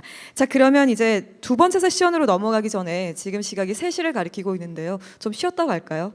네, 잠시 쉬었다가 저희 3시 10분에 이제 이 세션으로 뵙도록 하겠습니다. 휴식 시간 후에 저희가 이 세션 진행을 할 텐데요. 3시 10분부터 시작이 될 예정이고, 그리고 참석 확인서 아직 작성을 하지 못하신 분, 네, 서명하지 못하신 분은 잊지 마시고 꼭 서명을 해주시길 부탁드리겠고요. QR코드가 또 중간중간에 보이실 겁니다. 이 QR코드 여러분들의 이 만족도 조사를 위해서 저희가 준비를 했습니다. 더 나은 모습으로 찾아뵙기 위해서 여러분들의 고견을 듣고자 함이니까요. 여러분들 적극적으로 설문조사에도 함께 해주시면 고맙겠습니다. 그러면 이 세션 시작하는 시간은 3시 10분이니까요. 그때 다시 뵙도록 할게요. 고맙습니다. 네, 잘 쉬셨나요? 네, 그러면 이제 두 번째 세션 바로 시작하겠습니다. 제2 세션에서는요, CP 등급 평가, 각 업종별 우수 기업의 모범 사례 발표가 이어지겠습니다. 3개 기업의 발표가 준비가 되어 있는데요. 먼저 제조 업종의 CP 운영 우수 기업인 현대로템 주식회사 유보선 컴플라이언스 팀장님께서 발표를 해주시겠습니다. 여러분 뜨거운 박수로 맞이해 주십시오. 네, 반갑습니다. 방금 소개받은 현대로템의 컴플라이언스 유보선 팀장이라고 합니다. 상당히 떨리는데요. 이렇게 CP 그 메이저 행사죠. 메이저 행사에서 이렇게 우수 기업 사례로 발표하게 돼서 정말 무한한 영광으로 생각하고 있습니다.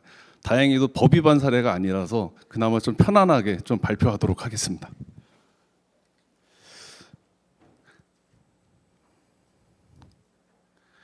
네, 일단 저희 회사 CP를 좀 소개드리기 전에는 아무래도 사업을 좀 소개를 시켜드리는 게 맞다고 봅니다. 왜냐하면은 회사마다 컴플라이언스라는 개념이 일단 속하신 사업 영역에 따라서 좀 이제 추구하시는 바가 좀 다르기 때문에 저희 회사에 대해서 좀 소개를 시켜드리도록 하겠습니다. 현대로템이라는 회사는 저 방산 사업, 그다음에 철도 사업, 플랜트 사업 이렇게 크게 구성이 되어 있습니다. 그래서 방산 사업 같은 경우는 뭐 요즘에 이제 화제되고 있는 폴란드 이제 수출이라든지 그래서 K2 전차를 주로 생산하고 있고요. 철도 사업은 오늘도 타고 오셨겠지만 고속열차라든지 그다음에 전동차 이렇게 더 나아가서 저희가 철도 시스템이라든지 운영 및 유지 보수까지 수행하고 있습니다. 마지막으로 플랜트 사업이 있는데요. 저희 회사는 현대자동차 그룹의 일원입니다. 그래서 자동차 생산 설비라든지 물류 설비라든지 특히 그룹에서 같이 하고 있는 수소 설비라든지 이런 부분에 좀 종사를 하고 있습니다. 이 모든 것이 대부분은 이제 국가 조달 사업이고요. 발주처가 국가 또는 그 공공기관이기 때문에 저희는 수주 산업을 통해서 사업을 영위하고 있습니다. 그러다 보니까 공정거래법상 담합이라든지 그다음에 부당지원, 현대자동차 그룹이기 때문에 그다음에 하도급법 이쪽에 중점적으로 운영을 하고 있습니다. 연역을 잠시 말씀을 드리면 저희가 회사 창립은 1977년 7월입니다. 이때 저희 회사 모태는 현대전공이고 현재 모비스죠. 그래서 그때부터 모태가 돼서 시작되고 있고요. 저희가 2001년도에 자동차 그룹에 편입을 하였습니다. 해서 그 다음에 2002년도 11월에 CP 도입을 했습니다. 물론 제가 그 당시에 담당자는 아니었지만 그때 일단 도입을 했습니다. 도입을 하셔서 2007년도 이제 본격적으로 이제 현대로템이라는 사명이 변경되면서 CP 등급 평가를 2009년, 2011년 제도 바뀌기 이전에 이미 등급 평가를 받은 바 있습니다. 그리고 2013년도에 저희 회사가 이제 상장을 했고 거기서 협력사 이제 2018년도 동반선자 지수 5년 연속 우수 등급을 획득한 바 있습니다. 이후에 저희가 이제 약간 법 위반 사례라든지 이런 부분이 조금 발생해서 약간 좀 어려움을 겪었고, 현재 대표이사님과 자율준수 관리자로 계시는 분이 2020년대부터 지정이 되었습니다. 그때부터 본격적으로 CP가 좀 더 고도화되면서 그 이후로는 법 위반 사례가 전혀 없이 잘 운영하고 있습니다. 그래서 전년도에 CP 등급 평가 AA 등급을 받은 바 있습니다. 매출 성장이 뜬금없이 나와서 조금 의아해하실 텐데, 아까 방금 말씀드렸지만 제일 좌측에 있는 게 2020년도부터 해서 쭉 급격하게 상승을 하고 있습니다. 저희 뭐 보시면은 완만한 것 같으시지만 저희가 봤을 땐 급격하게 올라가고 있습니다. 그래서 이 부분은 2020년도부터 정말 공정거래 이 부분에 대해서 사장님이 많이 강조를 하셔서 실질적으로 상당한 경영 성과를 달성했다고 할 수 있습니다. 왜냐하면 저희가 아까 말씀드렸지만 저희가 국내외 발주처들은 그 윤리경이라든지 공정거래 이런 부분을 입찰 참가할 때 그때부터 많이 눈여겨보기 때문에 이런 부분이 상당 부분 연계가 있다고 보시면 되겠습니다. 이런 부분은 제가 그 자료가 있는 줄 알고 이제 이렇게 드렸는데 그 뭐 나중에 유튜브 영상이 있으시니까 한번 참조하시면 될 것 같습니다. 특히 방위 사업은 여기 뭐 많은 분들이 좀 오해하시는 부분들이 있는데 무기를 만든다. 그래서 좀 안 좋은 인식으로 보시는데 실질적으로는 그렇지는 않습니다. 영어로 봐도 디펜스고요. 저희가 국가의 안전과 평화를 수호하는 입장에서 그 제품을 만드는 거지 뭐 침공하거나 이러려고 무기를 만들지는 않습니다. 이건 참고하시면 되겠고요. 시간이 그렇게 많지 않기 때문에 이 부분은 넘어가고 바로 컴플라이언스에 대해서 설명을 드리도록 하겠습니다. 현대로템의 컴플라이언스라는 거는 노란색 한 줄로 제가 요약을 했습니다. CP 8대 요소, 공정위에서 이제 규정에 들어가 있죠. CP 8대 요소에 충실한 선순환 준법 시스템을 운영하고 있다. 이렇게 한마디로 말씀드리고 싶습니다. 그러니까 소극적으로 있는 부분만 이행한다기보다는 저희가 계속 순환을 하면서 매번 개선하면서 이렇게 계단식으로 점점점 고도화할 수 있게끔 그렇게 운영을 하고 있습니다. 방금 말씀드렸듯이 CP 도입 8대 요소를 기반한 준법 시스템을 경영하고 있고요. 운영하고 있고요. 그러기 위해서는 첫 번째로 준법 경영 시스템이 구축되어 있습니다. 즉 조직으로서는 투명경영위원회 이사회에 속해 있고 자율준수협의회가 자율준수 관리자 중심으로 매 분기별 운영을 하고 있습니다. 그리고 CP 운영은 저희 팀에서 하고 있고요. 동반성장은 별도의 구매기획팀에서 운영하고 있습니다. 시스템적으로는 당연히 규정이라든지 지침이 가장 중요하다고 생각합니다. 뭐든지 뭐 법에 따라서 움직이는 것처럼 회사의 사규는 규정과 지침이죠. 그래서 저런 부분이 있고 그다음에 자율준수 편람을 매년 개정하면서 이 부분에 따라서 운영하고 있습니다. 그 제보 채널을 통해서도 많은 개선을 발휘하고 있고 마지막으로 KPI 평가를 통해서 효과성을 측정하고 그 다음에 개선 지속 발전하고 있습니다. 준법의식 제고는 뭐 여기 계신 분들이 모두 다 전문가시니까 다 아시겠지만 대표이사 경영층의 자율준수 실천 의지와 그 다음에 정기 교육, 그 다음에 CP 가이드라인 등등으로 준법의식을 임직원의 준법의식을 상시 제고하고 있고요. 네, 모니터링이 가장 저는 중요하다고 봅니다. 모니터링은 일단 사전 예방이 있고 사후 조치를 볼 수 있는데 그 중에서도 사전 예방이 제일 중요하다고 보겠습니다. 일단 법이 위반이 발생하기 전에 조치를 해야 되는 부분이고 시스템적으로 휴먼 에러는 있을 수 있기 때문에 어떻게든 시스템적으로 막을 수 있는 준법할 수 있는 그런 부분을 많이 준비하고 있습니다. 어쩔 수 없이 발생한 사후 조치에 있어서는 징계라든지 이런 부분은 불가피하게 수반된다고 할 수 있겠습니다. 그래서 결국 이 모든 것을 모아서 평가 및 개선 조치를 하고 있습니다.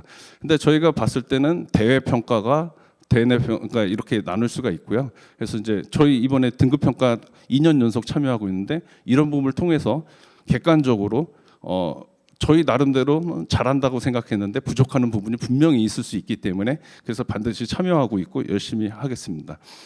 이런 시스템을 통해서 저희가 얻을 수 있는 거는 첫 번째는 대외적으로는 기업 이미지 제고입니다.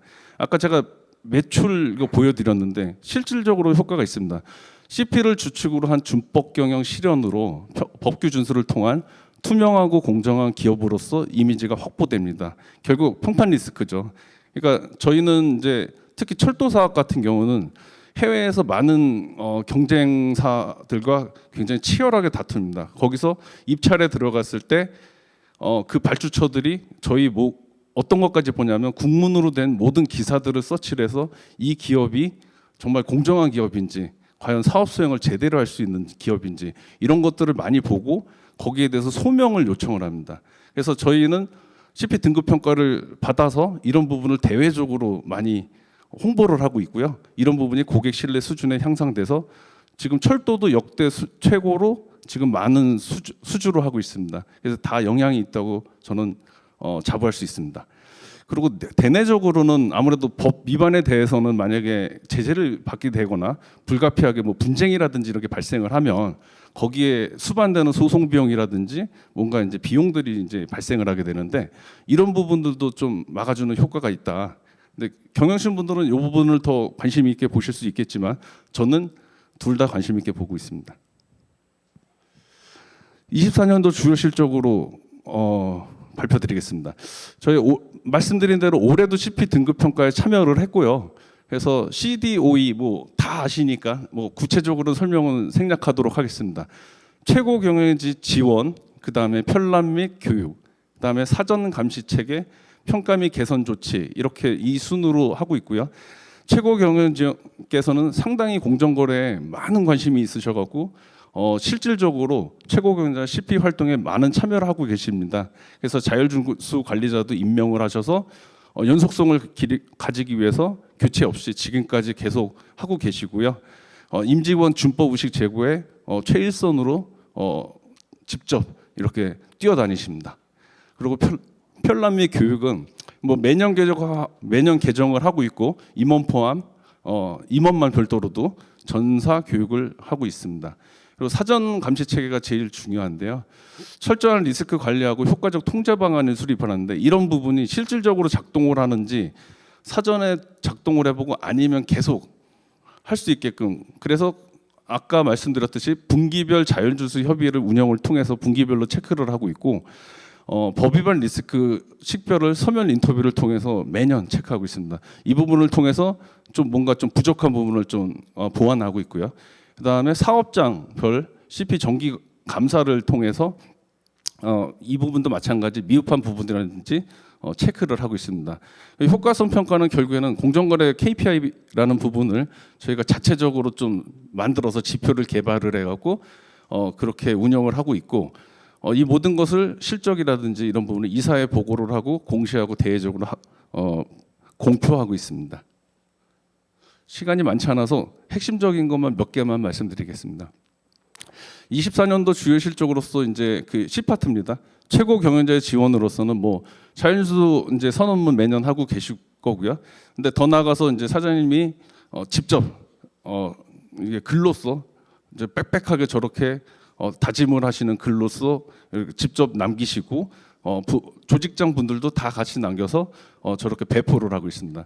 더 나가서 이제 사장님 이제 저희가 아무래도 그 좀 기업 규모가 좀 있고 좀 바쁘시다 보니까 사장님을 대면할 일이 사실 저도 별로 없습니다.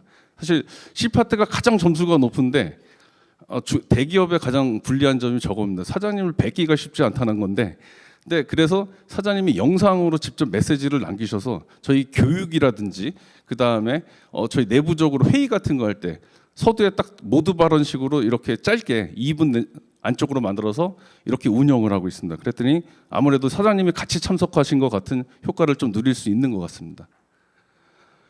그래서 C파트에서 또 체계 구축이 있는데 자율준수 관리자가 계속 운영을 하고 계시고요. 환경 조성으로서는 뭐 CP 뭐 화면 보호기라든지 그 다음에 키오스크에서 매번 그 임직원들이 이제 지나다니면서 무의식 중에 다 인식할 수 있게끔 그런 환경들을 늘 조성하는 데 애쓰고 있습니다. 그리고 업무 표준은 말씀드렸듯이 해마다 부족한 부분을 계속 보완하면서 하도급법 계속 개정되듯이 저희도 계속 동일하게 계속 같이 개정을 하고 있습니다. D파트입니다. D파트에서는 이제 임직원 교육인데요.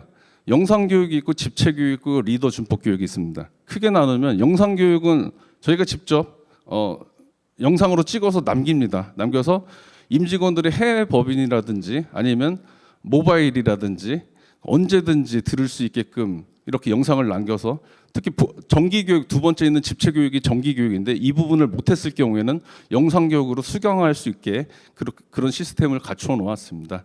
그리고 리더 준법 교육은 무조건 오프라인으로 합니다. 그래야지 임원분들이 직접 경각심을 가지고 탑다운 형식으로 이렇게 지침이 내려갈 수 있기 때문에 무조건 오프라인으로 하고 있습니다. 가이드라인입니다. 이 부분도 매해 개발을 하고 있는데 자율준수 종합편람은 개정을 해마다 하고 있고요. 이 부분은 이제 법이 워낙 또 많이 바뀌고 하다 보니까 다 반영을 해야 되다 보니까 하고 있는데 저희는 특히 이제 필수 법령으로 공정거래 관련 법령으로서는 공정거래법과 하도급법의 중심으로 이제 운영하고 있다고 말씀을 드렸는데 거기 필수 법령으로서 뭐 국가계약법이라든지 방위사업법 그다음에 그 건산법 이런 부분에 대해서 필수 법령도 일부 담아서 가이드라인을 배포하고 있습니다. 가운데 있는 부분이 24시간 자동응답 챗봇과 AI 어시스턴트인데요. 이 부분은 이제 시대에 맞춰서 저희가 항상 있을 수는 없으니까 자리에 언제든지 들어와서 챗봇 형식으로 클릭해서 원하는 답을 찾을 수 있게끔 자동응답 시스템을 만들어 놓았고요. 그다음에 AI 어시스턴트는 올해부터 작동하기 시작한 건데 이 부분은 챗 GPT랑 비슷한 겁니다. 질의를 하면은 답변을 해서 올 수 있게끔 그런 시스템을 좀 구축하였습니다. 그리고 공정거래 동향은 이제 공정이라든지 뭐 다른 유관부서 또는 정책이라든지 이런 부분에서 동향이 이제 법 위반 사례나 정책이 게시가 되면 언제든지 게시를 해갖고 직원들이 상시 교육할 수 있는 체계를 만들어 놓았습니다. 5파트입니다. 사전 감시 체계인데 이 부분은 제일 왼쪽에 있는 거는 CP 제보 채널을 운영하고 있습니다.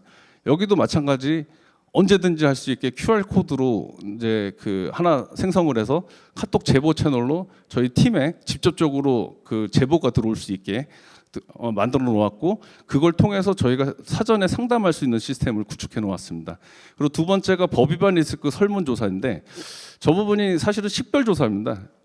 리스크 식별하다 보면 많은 직원들이 거부감을 느끼기 때문에 일부러 제목 자체를 법 위반 리스크 설문조사로 하되 실질적으로 들어가 보면은 그 팀을 진단하는 거임을 알 수 있습니다. 나중에 뭐 필요하시면 그런 부분은 별도로 연락 주시면 좀 알려드릴 수 있겠습니다. 자율준수협의회는 전사 저렇게 빠짐없이 구축이 되어 있고요. 자율준수 관리자가 분기별 체크를 하고 그 위에 직접 사장님께 직보고하는 형태입니다. 효과성 평가, 마지막으로 효과성 평가입니다. 그 공정거래 KPI를 제가 말씀을 드렸는데 이 부분은 저희가 현대자동차 그룹 소속이기 때문에 그룹에서 공정거래 KPI로 회사를 평가합니다. 그 부분은 결국에 대표이사 및 경영진을 평가하시는 거고요. 그 다음에 또 본부에서 저희가 사장님이 각 본부가 10개 있는데 본부를 평가하는 시스템을 또 만들어 놨습니다. 그리고 마지막으로 저희 팀에서 전사를 평가할 수 있는 시스템까지 만들어서 전 임직원까지 일률적으로 일관되게 공정거래 정책을 임할 수 있고 그다음에 평가받고 정량적으로 저희가 집계해서 그다음에 할 수 있다 이렇게 보시면 되겠습니다. 마지막입니다. 요거는 저희가 회사가 조금 유니크한 건데요.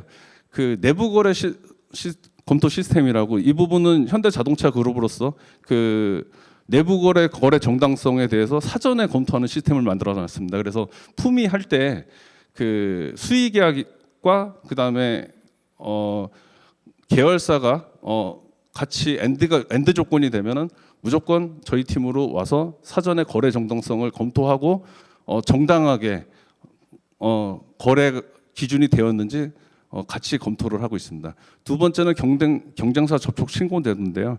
이 부분은 저희가 담합 이슈라든지 이런 거를 발주처에 있을 수 있기 때문에 사전에 영업이라든지 관련 부서가 그 경쟁사를 만나기 전에 왜 만나는지 이런 부분을 서로 사전에 검토하는 제도라고 보시면 되겠습니다. 하나 더 있는데 그거는 스킵하고 나중에 보시면 되겠습니다. 이상 여기까지 발표를 마치겠습니다. 경청해 주셔서 감사드립니다. 고맙습니다. 네, 고맙습니다. 이렇게 또 현대로템 주식회사 우리 유보성 컴플라이언스 팀장님께서 자세하게 발표를 해주셨습니다. 다음 또 사례 발표 이어갈 텐데요. 이번에는 도매와 소매 업종의 CP 운영 우수 기업이죠. 주식회사 대림의 김가진 CP 팀장님께서 발표를 해주시겠습니다. 큰 박수로 발표 청해 보도록 할게요. 네, 안녕하세요. 주식회사 대림 CP 팀장 김가진입니다. 보통 이렇게 CP를 회사에서 발표하게 되면은 굉장히 이질감 있는 눈빛으로 네가 무슨 얘기 하자 보자 이런 눈빛인데, 또 여기는 모두 다 이렇게 CP를 하시는 분들이 오셔가지고 약간 그 전후에도 느껴지고 친근감도 느껴져서 편하게 한번 발표해 보도록 하겠습니다. 우선 저희 회사가 CP 운영에 부족함이 많은 회사임에도 불구하고 이런 좋은 기회를 주셔서 정말 감사합니다. 짧게 제가 발표 드리도록 하겠습니다. 대림 소개는 간단히 좀 넘어가겠습니다. 보통 많이 받는 질문이 DL그룹과 대림은 어떤 관계에 있냐라는 질문을 많이 받곤 하는데요. 대림은 94년 창업해서 석유화학에 기술된 대로 석유화학 도매업으로 시작해서 많은 아래 업종을 하고 있습니다. 그리고 실질적으로는 유명한 뭐 DL ENC, 그 DL 건설, 그리고 DL 케미칼 이런 DL 그룹을 실효적으로 지배하고 있는 일종의 지주 회사에 해당이 되겠습니다. 네, 회사 하이라이트도 간단히 넘어가도록 하겠습니다. 네, 요거는 저희 대림의 포트폴리오인데요. 한번 봐주시고 관련한 사업이 있으시면 다 같이 일할 수 있는 기회가 있었으면 좋겠습니다. 네, CP 연역에 대해서 잠깐 말씀을 드리겠습니다. 대림은 조금 빠른 2003년에 CP를 최초 도입했습니다. 그 이후 총 5회의 CP 등급 평가 인증을 받은 바가 있습니다. 특히 최근 23년과 24년에는 열심히도 했지만 또 좋은 평가를 내려주셔서 2년 연속 AA 우수 등급을 받은 바 있고, 25년에는 공정거래법인 유경포창 위원장님 혼격으로 수상을 한 바 있습니다. 이러한 배경을 바탕으로 지속적으로 견고한 CP 체계 구축과 주법 경영 활동을 영위 중에 있습니다. 이 부분은 뭐 저희도 마찬가지로 이런 CP 운영 체계를 운영을 하고 있습니다. 이런 부분은 많은 데서도 같이 공유되는 부분이라서 이 부분은 다 비슷할 거라고 생각을 해가지고 일단 넘어가도록 하겠습니다. CP 8대 요소 기본 체계도 저희도 운영을 하고 있습니다. 더 이렇게 선후배님들이 더 아시는 내용이라서 이 부분도 짧게 넘어가도록 하겠습니다. 2025년 중점 추진 과제를 운영하고 있습니다. 저희는 지금 올해 11가지 과제를 좀 하고 있는데, 무엇보다 좀 견고한 그 CP 체계 구축이 중요할 것 같아서 C 영역에 대해서 보다 7개의 과제를 선정해서 집중적으로 업무를 추진하고 있습니다. 뒤에 이제 요거 관련해서 저희가 좀 실제적으로 하고 있는 사례들을 좀 보면서 말씀을 더 드리도록 하겠습니다.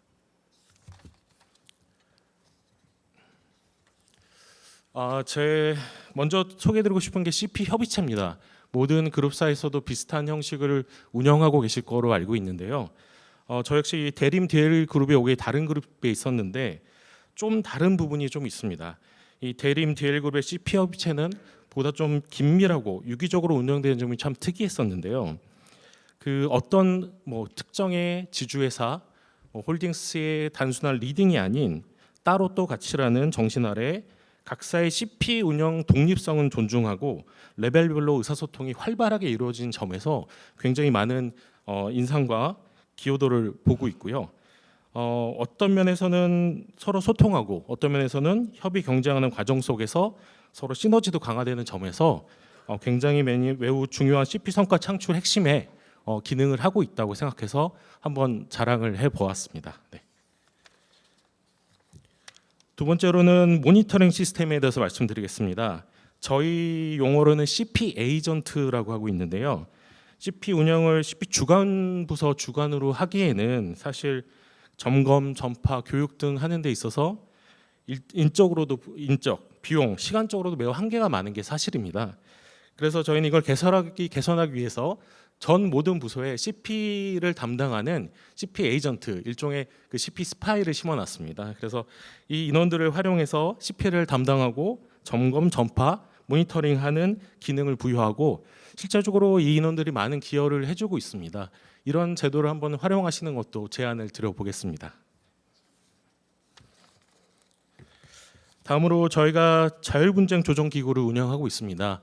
처음 이 하도급 그 자율분쟁 조정 기구를 도입하고자 회사에 제안을 드렸을 때 많은 우려를 경영진이 하셨습니다. 너무 많은 이런 분쟁이 접수되면 어떠냐 이런 우려도 있었는데 실제적으로 운영을 해보니까 그 제가 보기에는 많은 격심을 하던 분쟁도 어떻게 보면은 그 협력사와 약간 소통의 부족 이런 부분이 좀 많은 원인이 있다고 생각을 합니다. 이런 부분에서 이 기구가 운영되면서 그런 부분을 조기에 해결하고 큰 법적인 그런 문제로 비화되기 전에 종결하는 점들을 보면서 제도가 상당히 실효적이라는 생각을 했습니다. 그래서 지금 아주 많은 건수가 접수되고 있지는 않지만은 소폭 증가하고 있고 이런 제도를 그 많은 회사에서도 도입해서 운영하시는 방안을 다시 한번 추천을 드리고 싶습니다. 네. 프렌들리 CP 에듀라는 명칭을 한번 붙여봤는데요. 모든 회사에서도 어떻게 하면 요즘 그 뭐 MZ 세대, 젊은 세대 그리고 뭐 릴스나 이런 거를 보는 세대와 어떻게 접촉하는지가 고민이실 거라고 생각이 듭니다. 저희도 비슷한 고민을 하고 좀 한번 찍어봤는데요. 보시면은 이제 대표이사님을 어떻게 참여시킬까 하다가 뭐 많이들 한 프로그램일 겁니다. 유퀴즈를 좀 차용해가지고요. 디퀴즈라는 방법으로 해서 실제 뭐 대표님께 말씀도 안 드리고 문을 열고 들어가서 직접 퀴즈도 하곤 했습니다. 다행히 잘 맞추시더라고요. 그래서 아무튼 좀 좋았었고 직원들도 이렇게 CEO가 참여하시는 부분에 있어서 굉장히 많은 좀 호응을 했던 것 같습니다. 오른쪽을 보시면은 담화밀방 사이트로 저희가 좀 재밌게 찍어봤습니다. 요새 그 영화 타짜에서 나왔던 유명한 부분을 다짜라는 좀 패러디로 해가지고 찍어봤는데요. 이것도 사실 그 가공의 AI 인물로 하다 보면은 몰입도가 좀 떨어질 것 같아서 저희 직원들이 실제 그 시나리오를 쓰고 직접 출연을 해서 사진을 찍었습니다. 그리고 나서 그 사진을 AI로 변환해서 만화처럼 만들어봤는데요. 저기 가운데 보시면 저기 교육 자료에 있는 사람이 저고요. 저도 이렇게 한번 웹툰으로 변형을 해서 좀 약간 희화해봤습니다. 그래서 나름 이렇게 다가서니까 그래도 한번 게시판에 있는 걸 이렇게 더 눌러보고 읽어보는 좋은 효과가 있었던 것 같습니다. 네. 저희도 이제 AI를 업무에 많이 활용을 하고 있습니다. 그 중에서도 이제 편람 관련해서도 저희도 이걸 매년 제작을 하고 핸드북도 해보고 그룹에도 띄워보고 각종 뭐 이렇게 홍보를 많이 하고 있는데 가장 실효적인 방법이 무엇일까 하다가 특히 대림의 경우에는 IT 사업부를 운영하고 있습니다. 그러다 보니까 IT 사업부를 이용해가지고 아예 챗 CP를 개발해 버렸습니다. 그래서 사실 그 뭐 여기 질문 예시도 있긴 하지만 하도급법이나 관련 공정거래 관련 질문이 직원들이 궁금했을 때는 뭐 아까 로템에서도 발표를 했지만은 24시간 여기다 치게 되면은 그 내용과 그리고 출처 등을 안내할 수 있게 돼서 보다 직원들에게 좀 효과적으로 다가선 게 아닌가라는 생각을 하고 있습니다. 그리고 또 하나 이제 CP 쪽에서도 많이 공시 업무를 하는 경우가 있는데요. 공시의 경우 좀 저희가 잘못하게 되면은 많은 기업의 사손도 끼치는 경우가 많습니다. 또 기업 투명성을 확보하는 방면에 있어서도 매우 중요한 업무라고 생각을 하는데요. 그걸 좀 개선하기 위해서 이제 대림 그룹에서는 이제 이런 공시 대시보드를 만들어서 활용을 하고 있습니다. 일종의 뭐 키워드를 넣고 자산 규모를 넣으면은 그리고 어떤 유상증자 뭐 이렇게 치면은 이것이 어떤 내용에 해당되는지를 좀 표출을 하게 되고 담당자들은 그것을 바탕으로 좀 더 안전하게 공시를 할 수 있도록 유도하는 약간 대시보드입니다. 현재는 약간 좀 베타 버전이라 오류가 좀 있는데요. 이걸 좀 더 고도화하고 좀 이렇게 상품화하는 방안까지도 생각을 하고 있습니다. 네. 다음은 저희 그 그룹에서 집중하는 사항입니다. 업무 매뉴얼이라고 하는데요. 그 매뉴얼이라고 하면은 보통 이제 많은 분들이 뭐 조직 개편 그리고 아니면은 뭐 퇴사, 업무 변경에 의해서 업무가 누락되는 경우가 생깁니다. 특히 CP 업무에 있어서는 보다 많은 업무 경험과 누적적인 그 데이터 그리고 좀 업무 경험이 필요한데요. 저희는 이렇게 리스크 맵을 우선 분석을 하고 지금 하도급 점검을 예로 좀 표기를 했습니다. 그래서 어떻게 플로우에 따라서 어떤 업무들이 표준화될 수 있고 실제적으로 요거 다음으로는 뭐 이제 구체적인 작업서, 체크리스트, 표준화 문서까지 다 붙어 있습니다. 이런 부분을 활용해서 그 어떤 뭐 담당자가 오던 누가 업무를 해도 동일한 수준의 CP 업무가 이루어지도록 업무를 표준화하고 또 운영하고 있습니다. 기타 리스크 예방 활동으로 뭐 저희가 이렇게 크게 기획해서 뭘 하는 것도 좀 한계가 있기 때문에 이거는 뭐 아이디어였는데요. 저희 그 화면 보기에 이런 하도급 내용을 넣자해가지고 애니메이션을 좀 활용해가지고 깨알 같은 좀 교육을 좀 진행했었습니다. 이런 식으로 저희는 좀 차별화된 또 실효적인 CP 운영을 좀 하고자 많이 시도를 하고 있고요. 이런 부분에 있어서 좀 더 열심히 해서 CP 운영의 내재화에 좀 더 힘쓰도록 하겠습니다. 네, 경청해 주셔서 감사합니다. 네, 발표 잘 들었습니다. CP 제도 운영의 내재화에 계속해서 힘쓰겠다라고 또 마무리해 주셨고요. 자, 이어서 오늘의 또 마지막 발표일 것 같습니다. 자, 이번에는 정보통신 업종의 CP 운영 우수 기업입니다. 네이버 주식회사 김태우 리더님께서 발표를 준비해 주셨습니다. 박수로 발표 청해 보도록 할게요. 네, 안녕하세요. 정보통신 기업 CP 업무 사례 소개를 발표를 진행하게 된 네이버 컴플라이언스 팀의 김태우라고 합니다. 우선 저희 네이버에게 발표 기회를 주신 공정거래위원회 및 공정거래조정원 분들께 정말 다시 한번 감사 말씀을 드립니다. 사실 저희가 이 사례 발표를 요청받았을 때 두 가지 생각이 들었습니다. 첫 번째는 정말 기회를 주셔서 감사하고, 두 번째는 아직 이렇게 아무것도 없는 곳에 대해서 우수 사례를 요청 주시는 게 맞나라는 생각이 들었습니다. 그래서 아까 전 페이지에도 사실 우수라는 단어를 저희가 뺐습니다. 왜냐하면 IT 기업에서는 아직 우수라고 할 수 있는 사례가 있을지 잘 모르겠고, 그래서 저희는 그 IT 기업에서 CP가 어떻게 돌아가는지 조금 소개를 드리고, 그 CP를 어떻게 안착시켰는지에 대한 여정에 대해서 좀 말씀드리고자 합니다. 네이버 여러분들 모두 잘 아시리라 생각이 됩니다. 국내 검색 점유율 1위 포털로 많이들 이용해주고 계십니다. 다시 한번 감사드리고요. 네이버는 인터넷이라는 망망대해를 항해하겠다, 약간 이런 뜻으로 내비게이터에서 네이버라는 단어가 생겼습니다. 네이버가 이 처음 검색을 시작을 했을 때 부딪힌 가장 큰 어려움은 인터넷에 아직 한글로 된 데이터와 자료들이 많이 부족하다는 것이었습니다. 그래서 네이버는 이를 해결하고 더 나은 검색 품질을 제공하고자 더 많은 다양성을 추구하고자 서비스들을 더욱 늘렸고요. 그래서 기본적으로 UGC, 지식인 블로그 카페, 지식인 정보, 컨텐츠, 핀테크, 커머스 등으로 점점점 사업이 확장이 되어서 현재 200개 이상의 유기적인 서비스를 제공해드리고 있습니다. 그래서 지금은 오히려 네이버가 딱 검색 포털이라고 느껴지지 않는 분들도 많으실 거라고 생각이 됩니다. 네이버가 과연 검색 사이트일까요? 아니면 뉴스를 보는 곳일까요? 아니면 카페나 밴드라는 커뮤니티일까요? 웹툰을 보는 곳일까요? 쇼핑 사이트일까요? 네, 어떻게 보면 인위적으로 정의하기 힘든 사업군이 많은 것이 저희 컴플라이언스 팀의 첫 번째 과제이기도 했습니다. 이 하나의 틀 안에 어떻게 이 다양한 서비스, 다양한 사업, 다양한 법적 쟁점을 커버할 수 있을까가 저희의 첫 번째 고민이었고요. 다음은 이제 네이버 다음이라고 그 네이버 채용 홈페이지에 올라와 있는 내용입니다. 네이버는 이렇게 일을 하고 또 이런 분들을 모시고 싶다라는 내용을 선언하고 있다고 볼 수 있습니다. 제가 이걸 갑자기 뜬금없이 가져온 이유가 있는데요. 네, 이런 내용들이 있습니다. 언제나 더 나은 항로를 탐색하고, 어제의 성공 방식에 얽매이지 않고, 의견을 나눌 때 시끄러우면 좋다고 합니다.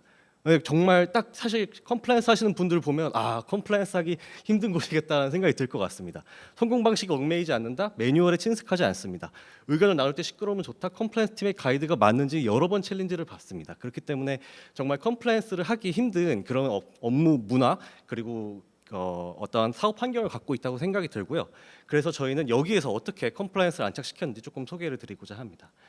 그래서 제가 아까 잠깐 참석 기업들 명단을 보니까 IT 기업이 5군데가 안 되는 것 같습니다. 그래서 어떻게 보면 네이버 IT 기업 업무 문화의 특징이 좀 컴플라이언스와 약간은 쉽지 않은 부분이 있긴 합니다. 첫 번째로는 다양한 서비스만큼 정형화되어 있지 않은 업무 수행 방식이 있습니다. 쇼핑하는 곳과 검색하시는 곳과 하이퍼클로버 하시는 곳 다 업무를 다 다르게 수행하십니다. 그렇기 때문에 규정 및 가이드가 다양하게 마련되기가 굉장히 어렵습니다. 또 새로운 서비스와 지속적인 도전이 권장되기 때문에 매뉴얼을 만들어도 금방 아웃데이트 되고요. 뿐만 아니라 챗GPT 너무나 빠른 대내외 환경 변화가 있죠. 그런 거에 대한 대응도 기민하게 필요하기 때문에 정형화되지 않은 업무 문화가 굉장히 특징이라고 할 수 있습니다. 그래서 정화해진 매뉴얼대로 업무를 하는 게 바람직하지 않고, 오히려 늘 새로운 걸 도전하는 게 시도되는 문화에서는 그럼 네이버 컴플라이언스는 어떻게 하는 것이 맞을까?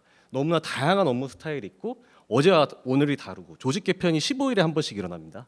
검색, 쇼핑, 뉴스, 커뮤니티 등 다채로운 사업 유형이 있고, 법적 이슈가 정말 다양합니다. 어디는 전자상거래가 중요하고, 어디는 소비자 보호가 중요하고, 어디는 저작권, 어디는 정보통신망법, 그렇습니다.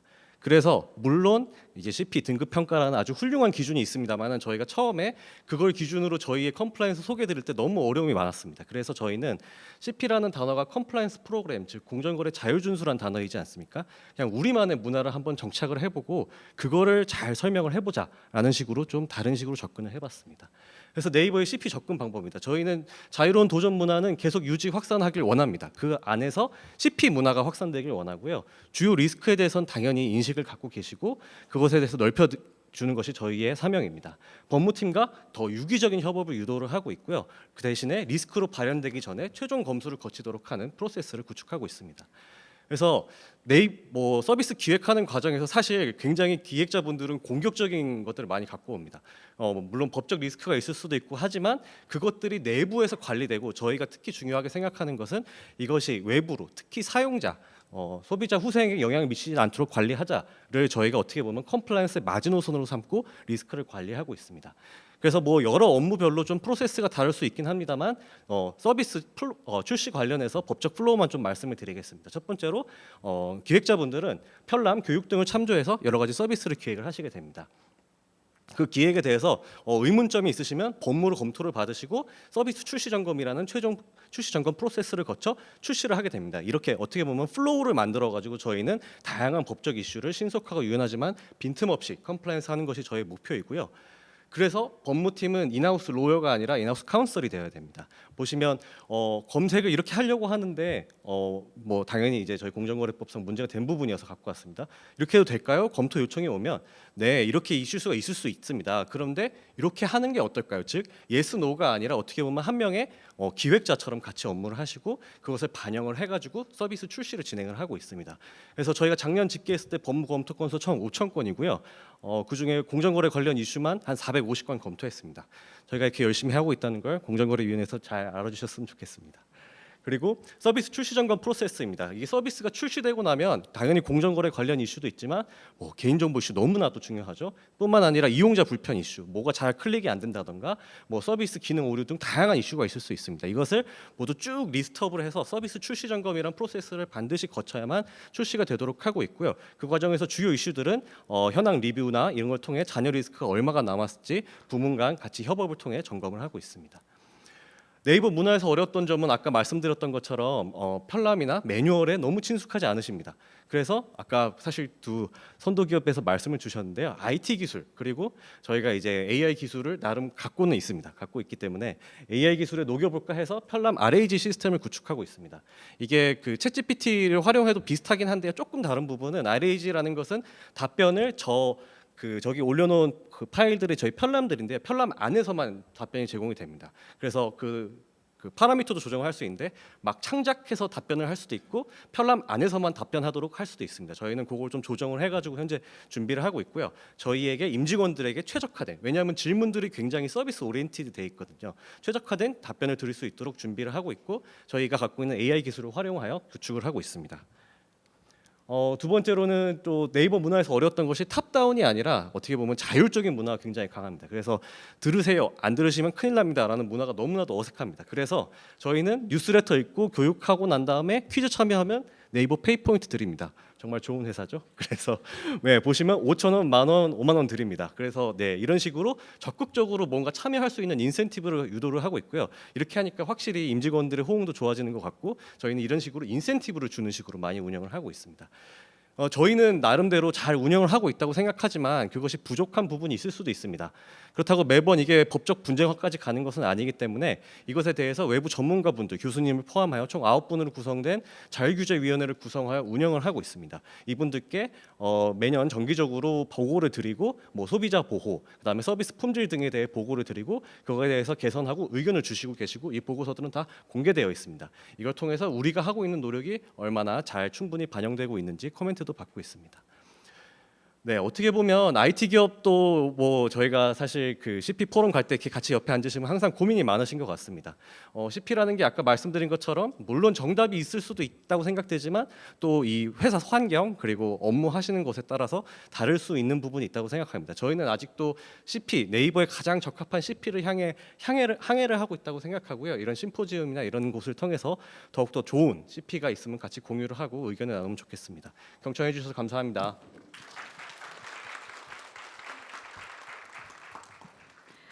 네, 고맙습니다. 회사마다의 그 특징에 있어서 CP가 또 다르게 적용이 되고 또 사례들이 다양할 것 같은데요. 네이버에 적합한 CP를 향해서 열심히 또 항해하고 있다라는 말씀이 굉장히 인상 깊게 들렸던 것 같습니다. 마지막 발표자 우리 네이버 주식회사 김태호 리더님 고맙습니다. 자, 이상으로 오늘 저희가 준비한 순서는 여기까지입니다. 이 세 개 기업의 발표를 들어봤고요. 사례도 한번 살펴봤습니다. 여러분들에게 도움이 되는 그런 시간으로 채워졌기를 바라겠고요. 오늘 이 CP 심포지엄에서 공유해 주신 이 소중한 고견과 그리고 다양한 사례들 앞으로 이 공정거래 자율준수 문화 확산에 든든한 밑거름이 되리라 확신합니다. 자, 오늘 이 행사 참여에 따른 CP 확산 기여 가점을 원하시는 분들이 계실 것 같은데요. 행사장 입구에 있는 참석 확인서에 서명을 한 후에 홈페이지에 게시된 온라인 설문조사에 반드시 응해 주셔야 가점을 받을 수 있다는 점 다시 한번 안내를 드립니다. 그리고 오늘 이 CP 심포지엄에 참석을 하셨더라도 서명을 하지 않은 경우에는 확인이 되지 않기 때문에 여러분들 이 점 참고하셔서 잊지 마시고 하시길 부탁드리겠고요. 지금 화면에도 설문조사 QR코드가 나가고 있죠. 네, 얼른 접속하셔서 꼭 응해 주시면 감사하겠습니다. 네, 확인서에 서명하시고요. QR코드로 접속하셔서 설문조사 QR코드 참여해 주시면 고맙겠습니다. 네, 설문조사는요 7월 16일까지 하실 수가 있으니까요. 네, 시간 좀 넉넉합니다. 여러분 참고해 주시고 부탁드리겠습니다. 그리고 설문조사는 나가시는 길 배너에도 QR코드가 있으니까요. 참고해 주시면 감사하겠습니다. 네, 오늘 저희가 준비된 그 예정된 시간보다 조금 늦게 이렇게 또 마치게 됐는데요. 그만큼 또 할 이야기도 많고 또 고견이 또 오고 갔던 그런 시간이었던 것 같습니다. 다시 한번 오늘 귀한 시간에 함께해 주신 모든 분들께 진심으로 감사드리고요. 나가시는 길 안전에 유의하셔서 이동해 주시기를 부탁드리겠습니다. 네, 지금까지 진행의 저는 아나운서 김연진이었습니다. 네, 2025 CP 심포지엄 함께해 주신 여러분 고맙습니다.